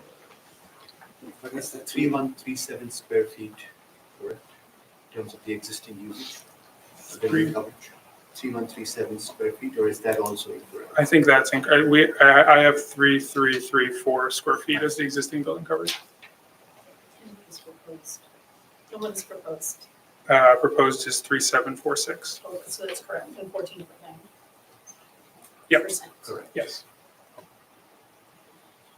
So then your extended variance is off as well then. Same thing exists with. Can you cover this, Mr. Keller? I think maybe if Mr. Keller is testifying as the planner, we can just clarify on attachment E or the different dimensions and deviations. Go ahead. I'm sorry. Another question? Jeff, go ahead. One more clarifying question, so this entire difference is garage, is what I understood, right? The third bay that is being added, The In entire- terms of what? In terms of building coverage? building coverage, In yes. terms of building coverage, yes. It's the garage and the storage to the side, and I can show you that in a second. It's 412 is basically what I get, 412 square feet. I So it don't know sounds the like- exact number, but that sounds approximately right. It's, yeah, it's just here. So you can see the garage area here and then the storage to the side. Other than that, none of this is changing, so no changing in building coverage and stuff in this. So is the shed dimensions exactly the same as it is right now, that's being added to the side of the third garage? It's similar, but I don't know the exact dimensions of the existing shed on the side. I'm gonna elaborate on that. So the two storage units that are to my left, on your diagram of the garage, those are new. These are new, yes. And if you remove them, would you be in compliance? I don't think so. But we can get back to you on that. Okay. And second question, if this is appropriate for you, but it might be for the planner, how many other houses in the neighborhood have 3-car garages? I think, as I understand it, most of the houses in the neighborhood have 3-car garages, but I think which ones? So your answer is yes? Yes. And then, but, okay, and you'll get back to me on whether those storage sheds, if you remove them, would get you in compliance or not. Yeah, actually, I mean, is it okay if I do math for a second? Sure, go ahead. It's Sure. I'd like to just add a couple of clarifications to the questions here. Okay, good. So Zachary got qualified as an expert architect. Yes. So if you can provide some quick qualification testimony. Okay. For yourself, because you're also going to be testifying as an architect. That's correct. Okay. So, go ahead. I have a Bachelor of Architecture and a Master of Architecture. I've been a registered architect for over 40 years. I've presented before this board on numerous occasions. I'm registered in New York, New Jersey, and Connecticut. All licenses are active. Thank you, qualification. Thank you. we're talking about specifically the size of the garage, why it is what it is, how large it is, where the storage occurs. So the existing garage, if we were to do a brand new garage, we would normally be doing a 12 by 24 space inside each of the windows. In this case, as opposed to something that's 24 feet deep by 36 wide, we're doing a garage that's approximately 33 feet wide. And we did that by combining a couple of the garage doors together to simulate, as Zach said, the existing garage takes out one of the piers. It took out 3 feet, but still gives them adequate space for their 3 cars. In terms of the depth, this gives us depth for the cars and also to allow the access to the attic space. The previous garage had a storage shed all the way from front to back. So the storage that's here is really replacing what is the existing storage. And we are, in addition to that, taking away the storage shed that's in the front yard. So we're reducing the total amount of storage that currently exists on it. And with a pool and pool equipment and things like that, we absolutely need that storage. But it is a reduction from what it was before. And it was we took out that, the storage shed itself is about 100 square feet, a little bit of. Yeah, so I guess to answer your question before, after I just did the multiplication, it's approximately 120 square feet, so that would not bring us in compliance. And the pool equipment is gonna be kept in those? You're gonna keep pool items for a pool, you know, cover, cleaners, chemicals, all those type of things that you need for maintenance of a pool. Yeah, so we're eliminating the yard storage shed, and all of that's gonna have to be incorporated in the garage or the basement. Yeah, so I just wanted to clarify that part of it. The garage had to be expanded both width-wise and depth-wise to even fit a car in it. And we felt that this was an appropriate response, doing a slightly undersized garage so that it would fit historically. Also, we didn't want to be encumbering any of the windows that are on the back of the family room here. So we're at the limit of where the bearing wall is in the middle. And we didn't want to come any further or closer to the street. By the way the angle of the street works, the current corner is the closest point, and it does get slightly further away as it goes, but that's marginal. You know, it's a couple of tenths of a %. And drainage? Drainage, any planned drainage for this? Yeah, Rich is going to show drainage on there for the driveway that's in front of it. But this is, historically, you have a house that was built in the 1890s when houses were very, very close to the street. This house was built very close to the street with the garage. That's not an unusual characteristic for Park Place, for that 2-block area of the lane going down there. And so the extension of this and keeping the fence where it is keeps as much of it as possible, and trying to incorporate the storage, again, as the lean-to against the garage is a historical thing. But instead of bringing it forward all the way, since we were already increasing the width of the garage, we decided to set the storage back so that the front facade on it that's currently showing 2 doors and the storage would be the 3 doors, and the storage would be set back. So we're trying to minimize that part that's on the plane here facing Park Place so that you don't have the storage on that. So we shrunk the storage to make it smaller so there would be an ancillary space as a part of that main facade. And I guess just one thing to know is just the existing storage shed is kind of coplanar with the front of the garage here. And it comes out around to the middle of the 3rd garage bay.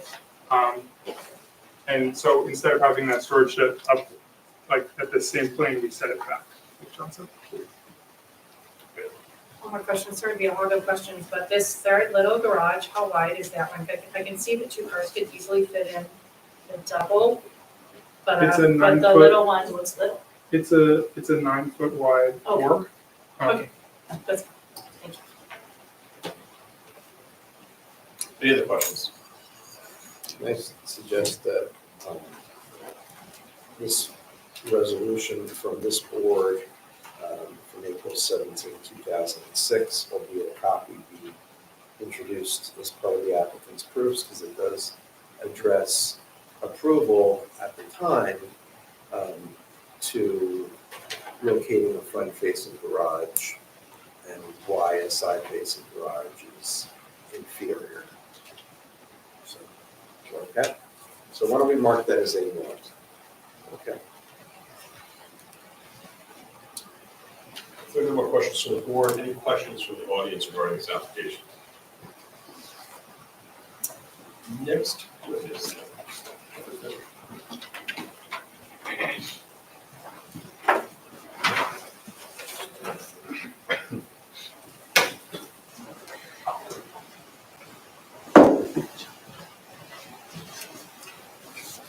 Warren. Qualifications, please. Rich Keller, I'm an engineer and planner with Casey and Keller here in Milburn. I've been licensed as an engineer and planner since 1990. I hold a Bachelor of Science in Civil Engineering from Rutgers University with a concentration in water resources and environmental engineering. And I hold a Master's in Architecture from New Jersey Institute of Technology with a concentration in urban planning and design. It's an institute that I also taught at the graduate and undergraduate level for about 11 years.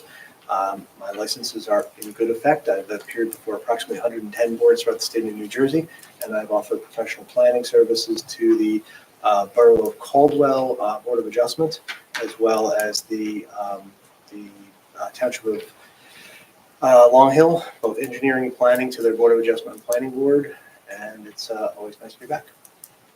Office accepted. Thank you. This is the grading plan that you have before you, and what I did want to bring up as an exhibit, so I guess this would be A2, is just a blow-up detail of that center section. This is a variance plan detail, enlargement grading plan detail. It's dated July 15, 2024. Rich, hold on 1 second, please. You should have my drawing there someplace. I just want to make sure we have it. Okay. So we all know. If not, I can introduce it. Oh, I see. Okay, there's That's right. Got it. one sheet after the John James Is your sheet. T1 is your sheet. Okay. And it's just one, it's one sheet dated March 7th, 2024. That is correct. Signed by Mr. Longfama, That is correct. and that's your only exhibit. That is my, that was part of the application, and it is an exhibit just because I don't normally submit a grading plan. It's got a lot of extraneous construction detail. I normally prepare a variance plan. I was away when my office transmitted the grading plan to Mr. James, so it got included. So that's what you have before you, and then I brought an exhibit, which will be A2. And this is a variance plan detail where I've just taken that center section and blown it up and got rid of some of the soil erosion control measures and things that aren't necessarily relevant. So as was indicated, I think we know where the property is located. By the way, I did work on the 2019 application where we did an expansion to the mudroom in the center. I was with a different architect. That was constrained largely to the inside, the inner dimensions between the current garage and the kitchen and a little in the back. And then we started working on a garage addition with that same architect who doesn't necessarily show the same restraint and elegance as Mr. James' firm does. And so we never really could get behind the addition of a much larger 3-car garage. I think what Mr. James did was take a look at, as he does always, is what's the minimum we need to have an elegant design that's going to meet the historic preservation requirements and not have a square foot more than we need to make it operate, but also get something that's additive to the streetscape and better for the for better aesthetics. And that's I think the plan that we have before us. As was indicated, there is some variance relief that's required. Minimum front yard setback, John indicated, because our existing house is at 12.8, we're rebuilding that garage and we're adding the bay onto it. We're going from 12.8. It does get a little bit 13.2 at the furthest side, but we do need that minimum front yard setback variance. As was indicated, there was some back and forth on the building coverage. So Rich, if we can go to just attachment E, just to make sure we have all the numbers right in terms of the relief that the applicant is seeking. Yep.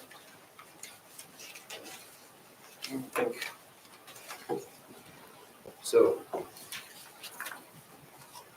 just to move this along, is front yard setback C variance, were all those dimensions accurate? I don't have that right in front of me for some reason. It just came up from vacation earlier, about 4 o'clock. But if I can look at it, I have the numbers. Garage addition I just wanna existing make is sure we have 12 everything right. 12.39, proposed is 12.39, and Yes. 34.98 is required. 34.8. 34.8. Is it 8 or 9? 34.8 is required, sorry. Okay, great. So building coverage. We have permitted is 14%, that's 3,512. The existing is 13.3. Okay, that's where we got mixed. Okay, we got it messed up. So existing is 13.3 or 3334. Okay, hold on. 13.3% or 3334 square feet. Correct. Okay. And then the proposed is correct at 14.9, which is 3746. So then your extended variance. Extended variance would go down. Well, the extent of the variance stays the same, Shouldn't actually. stay the same. Stays the same, just our differential, yeah, it stays the same. Okay, your proposed uses and your allowed is Yeah. not changing. The third item, front-facing garages are prohibited, street-facing garages. And then finally, accessory coverage, we are consistent with those numbers. 11.17 exists, proposed is 11.4, 7% is permitted, and the extent of the variance remains the same. Thank you. We have extended variance, that's 57 square feet.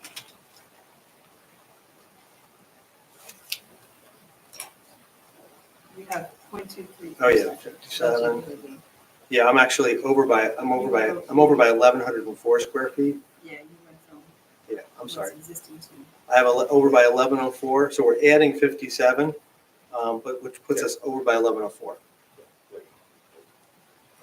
That's accessory use you're talking about. Yeah, the last one, so you would read, Accessory use corner lot C variance. yes, the first Okay. 4 columns are the same. Okay, so existing is 2,803 square feet, Correct, 11.17%. correct, Proposed is 2,860 square feet, 11.4%. correct, Maximum is 1,756 square feet or 7%. correct. Okay. So we're 1104 over, correct? 1104, which is 4.4%. Too fast. All numbers are out of character. You know, what happens when you come up from vacation just in time to, my partner couldn't be here tonight, so I was on the beach this morning and here I am now. I apologize for that. But my office did vet those numbers and I did take a look at them today and the numbers I gave you are consistent with my CAD files.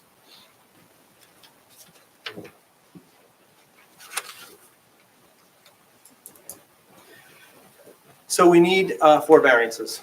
And variances, obviously, for C variances come in generally two flavors. One is the C1 and one is the C2.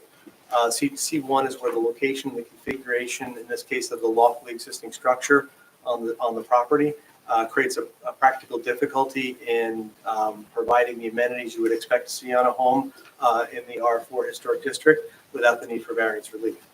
We also think C2 will apply. C2 is where the purposes of the Land Use Act are advanced by the deviations, and the benefits resulting from those deviations outweigh any potential detriment. This is also known as the flexible C variance, where the proposed plan represents a better planning alternative, one that would be conforming, and where the benefits outweigh the detriments. With regard to the minimum front yard setback, let me just quickly go to this exhibit here. I want to know what we did to get here. One is, we took a look. This is A2, yeah.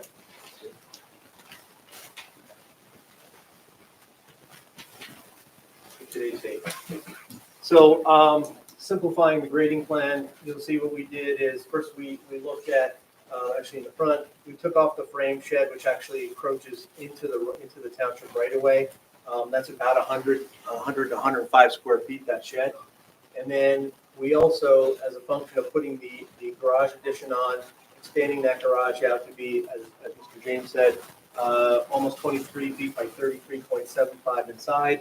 Again, not as large as we would normally do in an R3 or an R4 zone, but again, size so we can actually get a car and make it functional. That addition, we were able to take away that frame shed, that lean-to sort of that's applied to the front of the house, again, full planar with the front. They were able to shift that over and shift it back so it detaches the mast. That mast becomes subordinate to the garage, which then has which then relates to the architecture of the building. Actually, I would say that Mr. James's aesthetics of that car garage actually tie this out back into the primary structure, kind of jumping over the 60s edition, which is somewhat benign or more banal, but certainly not as keeping. It really does allow for the historic nature of the new portion to talk to the old portion to talk to the new portion. So we removed the frame shed in two locations, one the lean-to that was built against the house, and one was the frame shed. We also, as Mr. Plater pointed out, it does remove some patio, removes a portion of the walk. That helps to cut down on the impervious area. We also did look at regularizing the patio in the fronts in the side yard. So we looked at adding a little bit of patio to form a more regular shape, and also remove pavement patio that was not in a useful area, and it was more of that that we could take off to compensate for making more regular shape on the pool. There was a pergola added because the pool is somewhat detached from the house. That pergola is open, so it is not building coverage. It is accessory coverage. I'll talk about that in a few minutes. But there was an attempt to look on the overall site. We clearly didn't want, this has always had a circular driveway from the 1890s. We didn't want to change that. Unfortunately, they had much smaller cars in the 1890s, so the garage didn't work. But we basically wanted to keep as much of the site, site perspective and presence on the street as possible. Park Place is a narrower right-of-way, 40-foot, with vegetation on either side. I will say the vegetation, as you're coming down, actually helps to mask the addition that's going on, which is too bad because when you get next to it, it's a rather marked improvement in the aesthetics of that wing of the house. I will say that I did go through the neighborhood this morning or this afternoon when I got up to the area, and I took some pictures, and much of the neighborhood does have three-car garage, some more. And there's maybe 20% that I looked at have front-facing garages. Some have a combination of front-facing and then they added side over the period over time. One thing that we did look at was any notion of trying to create a side-facing garage would have meant that we would have had to take down 25, 16, 27, 18, 12-inch trees. Right now, we're not requiring the removal of any trees to do this. We would come in and we had to plug in from the side. Would have meant that, and certainly if we try to meet the required setback of 34.8 feet, we move that wing into the primary activity area of the yard. It would be closer into the neighbor's view shed, and it would be a significant increase in the impervious area, and it would no longer have that, I think if you were to pull that back to 34 feet into a side entry, it would no longer have that historical reference to the main structure. So for a number of reasons, a smart move and the most historically correct move and deferential and actually way to improve the site and keep it consistent with the historic nature of the property use was to just add laterally and add one more car face in the front. I know Stuart Hartshorn didn't like front-facing garages, but they did occur often on corner lots because the original zoning, if you remember, was that on corner lots, garages could face the street on the non-street address side of the property. Up until 15 years ago or something, that was the ordinance that much of Short was developing. So no facing forest, but they could face the side park, and that's because it's the non-street address. And so that's basically zoning that came well after the structure, but it was consistent with the Hartshorn intent along corner lots. It's actually better, and I would love to come and make an argument before the township committee that we should go back to allowing front-facing garages on the non-street side because it creates much better, more private yards where I'm not bringing traffic into neighboring side yards and backyards of my neighboring properties. I think corner lots are better with the garage facing, but I digress a bit. So there's the C2 variance where the better planning, proposed plan represents a better planning alternative. And I'm going to go through each of the variances quickly and talk about C1 and C2. So for the minimum front yard setback, C1, where the location of the lawfully existing house and garage creates a hardship in adding to the garage without the need for variance relief. C2, locating the garage at the required front setback of 34.8 would place the garage in the middle of an open rear yard. It will be impractical from a functional point of view, as well as totally inappropriate for the historically designated house. So this is clearly a better planning alternative to preserve that backyard, both for us and especially for the neighbors who do look into the backyard. The garage facing on opening onto a public street, clearly this predates zoning. We have an existing non-conforming condition that was permitted up to about 20 years ago. The location of the lawfully front-facing garages creates a hardship in trying to add to those garages and make them functional without the need for variance relief. And secondly, C2 is certainly a smarter idea because turning to the side would necessitate the loss of mature trees and significantly more coverage into that side yard for driveways, where would really be no benefit to the public. With regard to the maximum building coverage, certainly C1, the garages from the house built in 1865 are undersized at 17 by 17. Optimal dimensions for a three-car garage, as John said, you would normally do 36 by 24. We've got 33.75 by almost 23 feet. And this garage, between the depth, making it deeper, and adding that, and adding the roughly just under 200 square feet of storage space, does raise us up 412 square feet. Again, turning the garage to face the side yard would require, well, first of all, building coverage. The only way, I think there's C2 would apply because clearly we're getting those cars off the street. It's less attractive, certainly three cars. There's only 12.8 feet of setback to the right of way, which means the three cars that are parked there now are actually parking partially into the Park Place right of way. By allowing for a three-car garage, these cars can get off of the street. It's a vast improvement on the streetscape. And as was indicated, since they just had a car stolen, I think you can count on the fact that they're going to want to use these parking spaces. I never use my garage. My wife used my garage, my two-car garage for parking. The rest was for the snow blower and everything else. This is one of the cases where we've got enough storage ancillary to that, so we can actually get three usable garage spaces in there. And that's really what's driving the building coverage completely. We did as much as we could to minimize by taking away the frame shed, but I think that it's a better planning alternative to allow for the increased building coverage. And I would point out the metric for intensity of use is floor area ratio. We're under the maximum floor area ratio by 3.9%. So clearly, this is not a grab for a lot of living space. It's not an overdevelopment. It's 1 story, 1.5 story of the garage. And again, as was indicated, the only reason we have that extra half story was to allow the roof lines in the garage to have a relationship with the historic home. The maximum accessory coverage, we have an increase of 57 square feet from 11.17 to 11.4, where 7% is allowed. This is a peculiarity in a corner lot condition. Since corner lots don't have any rear yard, you can't have. Rich. Yes. I just want to clarify your testimony. We clarified earlier that the extent of variance relief for the accessory use for corner lot is 11.4 square feet or 4.4%. Right, we went from 11.17. Hold on. Yeah, we only added 57 square feet. Isn't that what I just said? That's what was corrected. Right, your deviation is 11.04. Right, Yeah, that's it. Right. because they're already over. Right. So that's why. Right, yeah, I didn't say the deviation. I just said the increase of 57 square feet goes from 11.17 up to 11.4, where 7% is permitted. So yeah, we are over by the 1,104 square feet. But what my testimony was, the increase of 57 takes us up from 11.17 up to 11.4. And what I was getting at was essentially corner lots have no rear yard.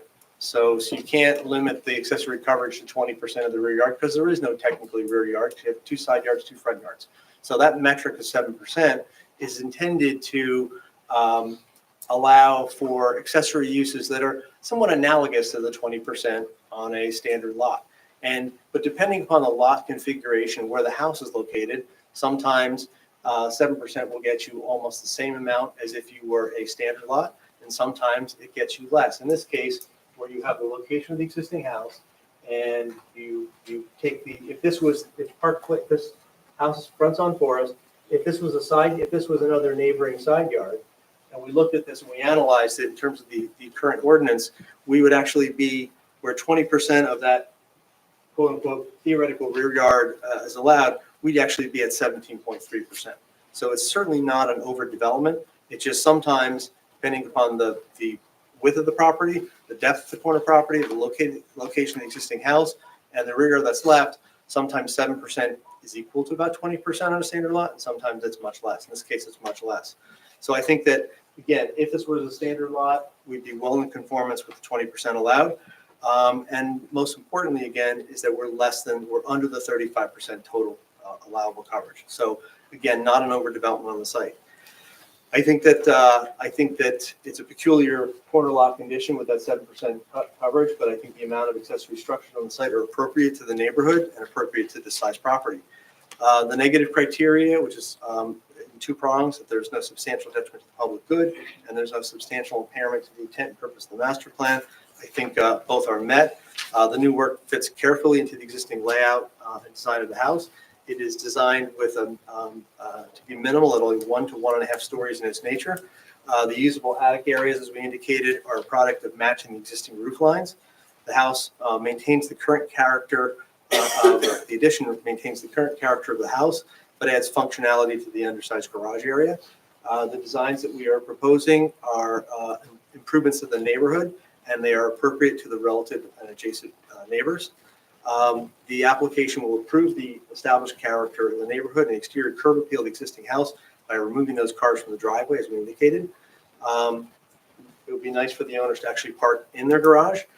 As was indicated, as Zach indicated, the roof lines were carefully managed to pull the massing away from the street, so it comes with a center ridge with a small gable fronting on Park Place. And that was done specifically so that mass that's set less than the minimum setback has less impact to the neighborhood.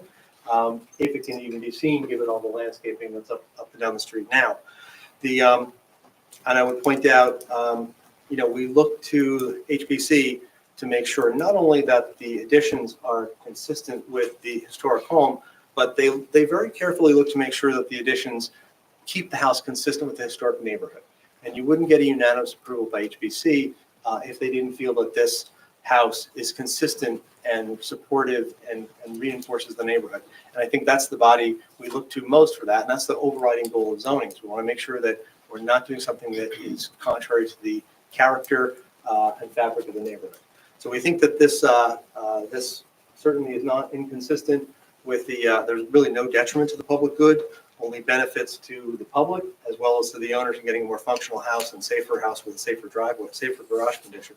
So, and certainly nothing contradictory to the intent and purpose of the master plan. This reinforces the Milburn as a residential, essentially a residential character neighborhood of the highest quality. We think it's carefully thought out, understated, restrained, and we hope that you'll approve it. I'm happy to answer any questions. How is this lot size compared to the others in the zone? The lot size is, these lot sizes are all over because you're on that you're in the R4, not far from the R3 zone.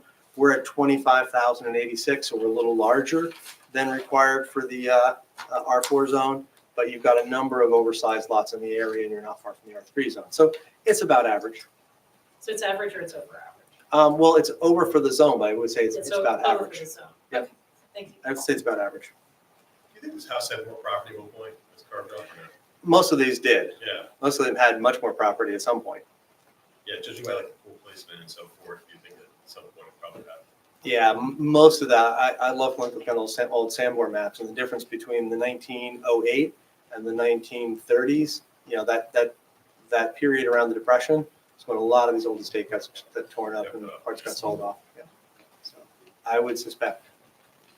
Now, the garage that exists now probably was not built in the 1800s. That was probably built like when in the 50s, right? Well, it seemed to predate the 50s, but I couldn't, again, So it was like a detached garage that was connected? it's possible. You know, or what probably happened is at some point there was a garage that was 300 feet away, which was often the case. But There at were some point, stables or something, yeah, at some point, and I looked at the old Sanborns and the old historic maps, and I couldn't, there was a period in there, I think it was before the 50s, but I couldn't say when. It's amazing that, the average car today is obviously about 5 meters or 16.5 feet long. So it's incredible, even back in the 50s, where the cars are arguably bigger, with the exception of German and English cars. Yeah. This one would have built a garage only 17 feet deep. Yeah, it doesn't work. I mean, say, your cars, most cars are 16 and a half, 17 feet, but that doesn't give you enough to, you're parked right up against the line, you can't get the door closed. 6 inches in the front and back. So Yeah. it's impossible to- So it is bizarre. So we don't know when it went back to, but clearly it was before the 50s. Any other questions from Mr. Keller? Any questions from the audience for Mr. Keller? Yes, that's, Oh, please. as well.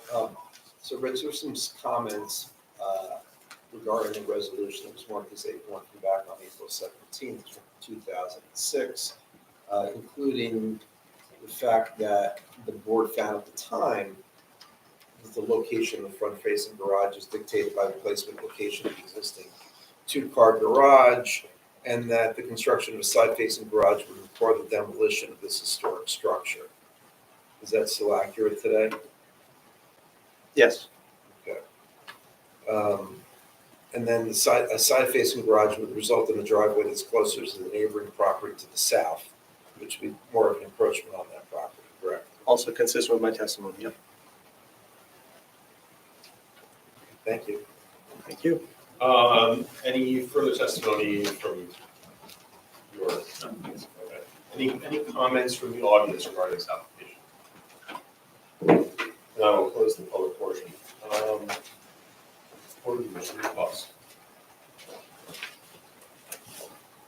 Well, first, I think this is a great way to solve an issue with the current structure that's inadequate. And since you have a small apron on this house, to get those cars off that apron, I think is a really great thing, not only aesthetically for the neighborhood, but for the home itself. And this would certainly accomplish that. I think it's done in a tasteful manner. Obviously, defer to the HPC, their thoughts on this, if they see this as a beneficial look, and I think certainly all for that. So I think this would be a nice way to modernize this home and bring it up to date. Even with the variance requested, I think that it's done in the application, as I always say, it's what you need, not what you want. And I think this is an application clearly of what's needed and not what's wanted in terms of asking for more and more and more. So I would be happy to be in favor of this application. Yeah, I agree with those comments, and frankly, I think getting rid of the shed makes it all worthwhile, so.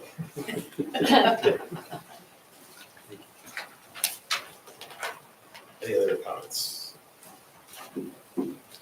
Not, can I have a motion? Motion approved. Second. Second. I heard his voice, but I heard it yours. Oh. Somebody said it. I'll give it to you. Joseph Paulson? Yes. Shadu Harjani? Yes. Amy Lawrence? Gary Rosen? Yes. Virginia True? Yes. Jessica Glad? Yes. Craig Cleveland. Yes, good luck with the project. Thank you. Zach's 1 for 1. You might want to retire now. You're so close. I wish.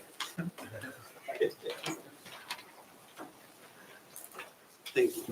Sure, up next, and the last of the evening, we have calendar 39, 91, 24, 368 Hartshorn Drive.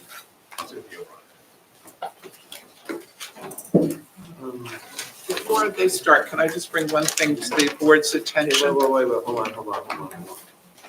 Yes, in a second. Yeah. Just hold on. Gotta get this folder.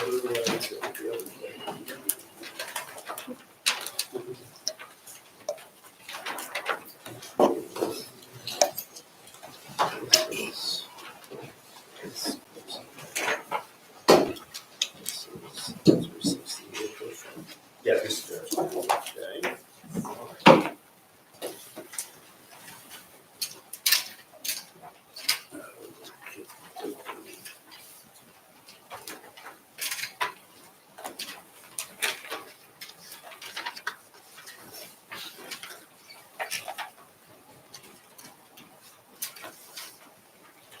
Okay. Okay, Okay, first of all, I'm a neighbor across the street. okay, just identify yourself. So, yeah, your address. Right, Betty Kurzweil, And what's your address? 205 Western Drive with the corner of Western and Hartshorn. Just have to be sworn. We'll swear you in. Any comment regarding this? No, I have a question Yeah, to bring up. I have a It's feeling an what you're issue. asking is gonna be a pre-hearing jurisdiction It's a question. jurisdictional issue, yes. Okay, so what's the The issue is that this property is actually owned by an LLC, not by Timothy O'Brien. Now, I've been told that apparently Milburn allows one person-owned LLCs to appear in front of this board without an attorney. But under the law, you're not allowed to appear in any courts as an LLC without a lawyer, even if it's a one-person LLC. So I wanted to raise that to this board. So while technically the statement is correct, that if you're appearing in court and you are appearing on behalf of an LLC, they need an attorney. With regard to applications before this board, we have on occasion allowed a quote-unquote developer, okay, who is seeking to develop the property, who is standing to bring applications, appear as the quote-unquote developer of the property, even though the owner of the property happens to be some form of entity, whether it's in trust, whether it's a limited partnership, whether it's a limited liability. So is your position that? Our position is, this is the owner, this property, this building was already built, okay? Therefore, an attorney should be present tonight representing Mr. O'Brien. And it's kind of misleading when he sent the notice to us saying Timothy O'Brien, parentheses, the name of the LLC, but the application tonight just lists his name and not the Can I LLC's see the name. notice? I didn't bring a copy, but I'm sure you should have it. Eileen, do you have a copy of the notice? I do. Rich? Let's see it.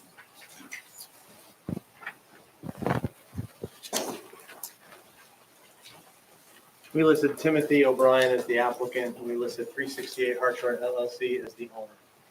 Okay, and at the bottom here, it's signed, well, the quote-unquote signature is Timothy O'Brien / 368 Hartshorn LLC, applicant and owner. So, and on the application materials, it reflects Timothy O'Brien as the applicant and 368 Hartshorn LLC as the owner.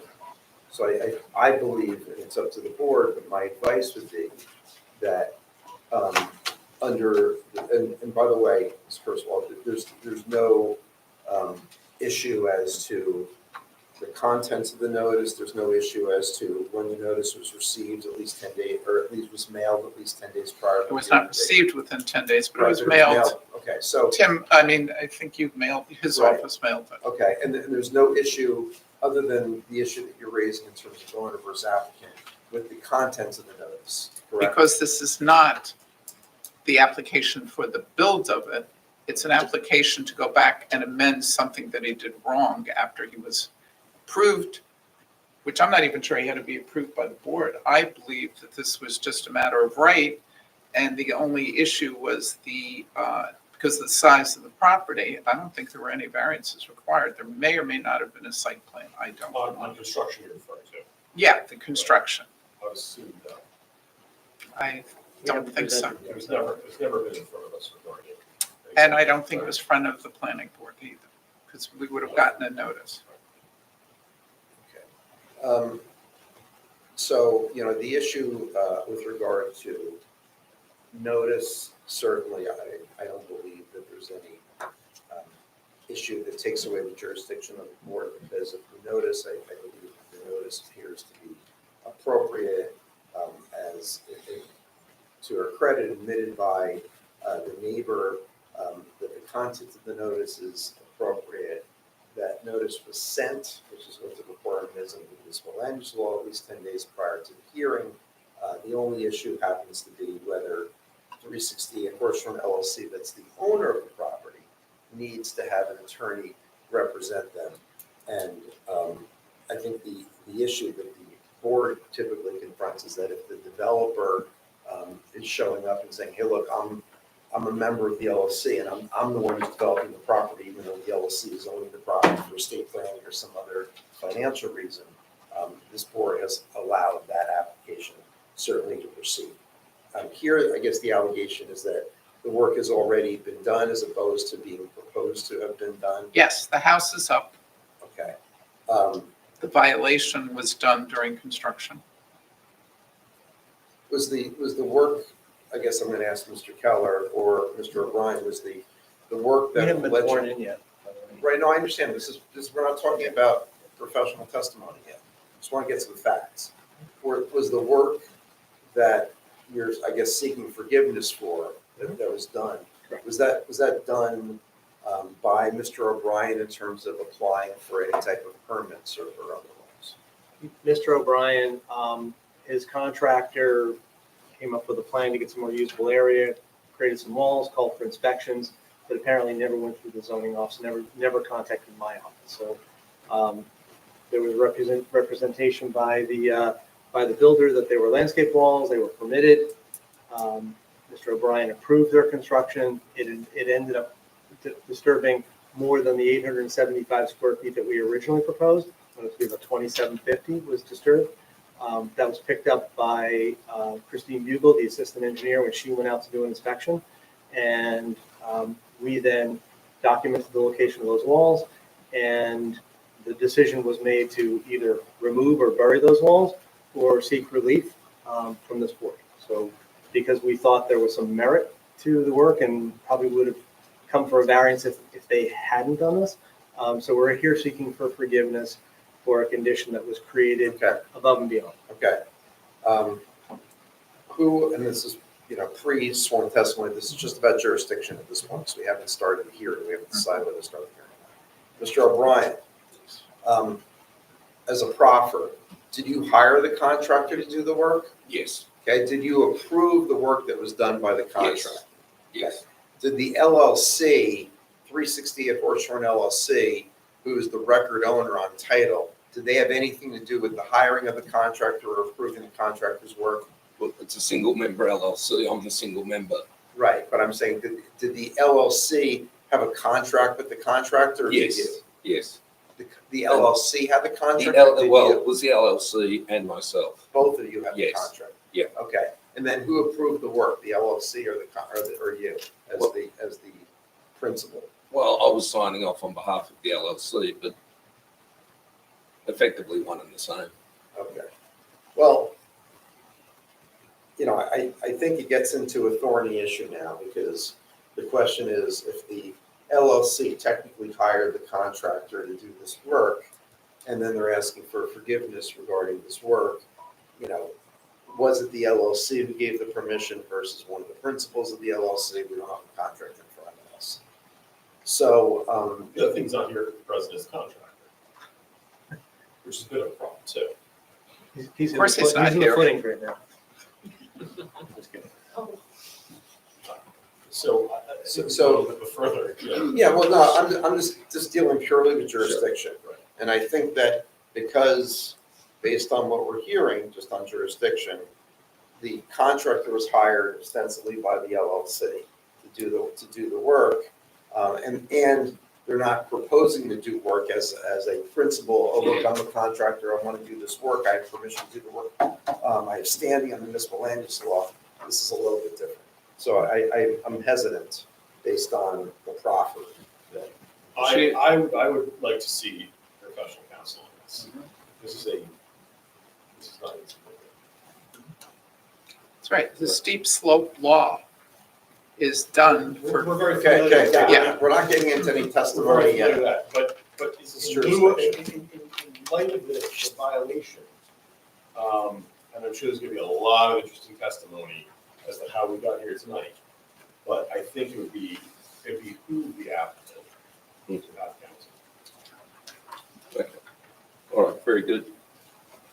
okay. Okay, so the question then is that because there's no objection to the form of notice, right? It's just a question of who's going to be representing or not representing the applicant, as the case may be. I believe, my advice to the board is that the matter can be carried to a date certain with no further notice being required of the applicant. Is there anyone wants to say anything regarding that? I will tell the neighbor who was unable to come tonight, who was also concerned with this. Okay.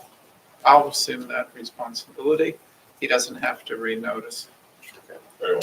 unless I'm missing some notice, unless there's some reason Notice is why. adequate, then we will not go forward with further renotice. Okay, and when is it adjourned to? Let's see what we have for a date. Yeah, I know. So at least work on that, Rich, could we get like maybe the site plan in addition to what's there now, what was proposed? What was approved by the township? What was approved, yeah. What was submitted, let's put it that way. I know you're not gonna be here on the fifth. I actually, I kind of messed that up as a 13-year-old piece of my schedule. Nineteenth, we're not gonna have So- Priscilla, Jessica, or. You get down for that. No, no, I'm So you're not not. on the fifth, not on the fifth. We're looking at September, correct? No. I mean, September, we only have one day, right? we only have one in September, Yeah. it's a week. The 19th of August, but. We also have to give in fairness, probably the applicant time to retain counsel. And it's the summer. It's the summer, it's like tough to get someone to represent you. That last year, dates. They say the next available would be October 7th. October 7th. Is that Rosh Hashanah or Yom Kippur? No. It's because- in between that, okay. So, October 7th, we good with that, gentlemen? I'm good with that. Okay, Rich? Yep. Okay, so. Back to vacation by then. I'll be on the beach, right? Calendar 399124, 368 Hartshorn Drive will be moved to October 7th with no further notice. And we'll notify your neighbor that is concerned party. Let it be known that, do anything further to add this evening? No? Okay. Sir, do you have anything to add this evening? No. Okay, then let it be known that there's no further comment in the audience tonight, so. So this matter is being carried to October 7th. No further notice is being required of the applicant, 7 o'clock in this room. Thank you. Would be the first one. That's tough to say. Depending on if we have other applications coming back, I don't know what to do. I think the only one that's coming back is 112 Canoe Brook, was carried from, Yeah, that was, right. I don't remember, I think. So maybe, we'll see. Maybe two. In that case, have a motion to adjourn. So we'll, the second? All in favor? Aye. Good evening. Thank you.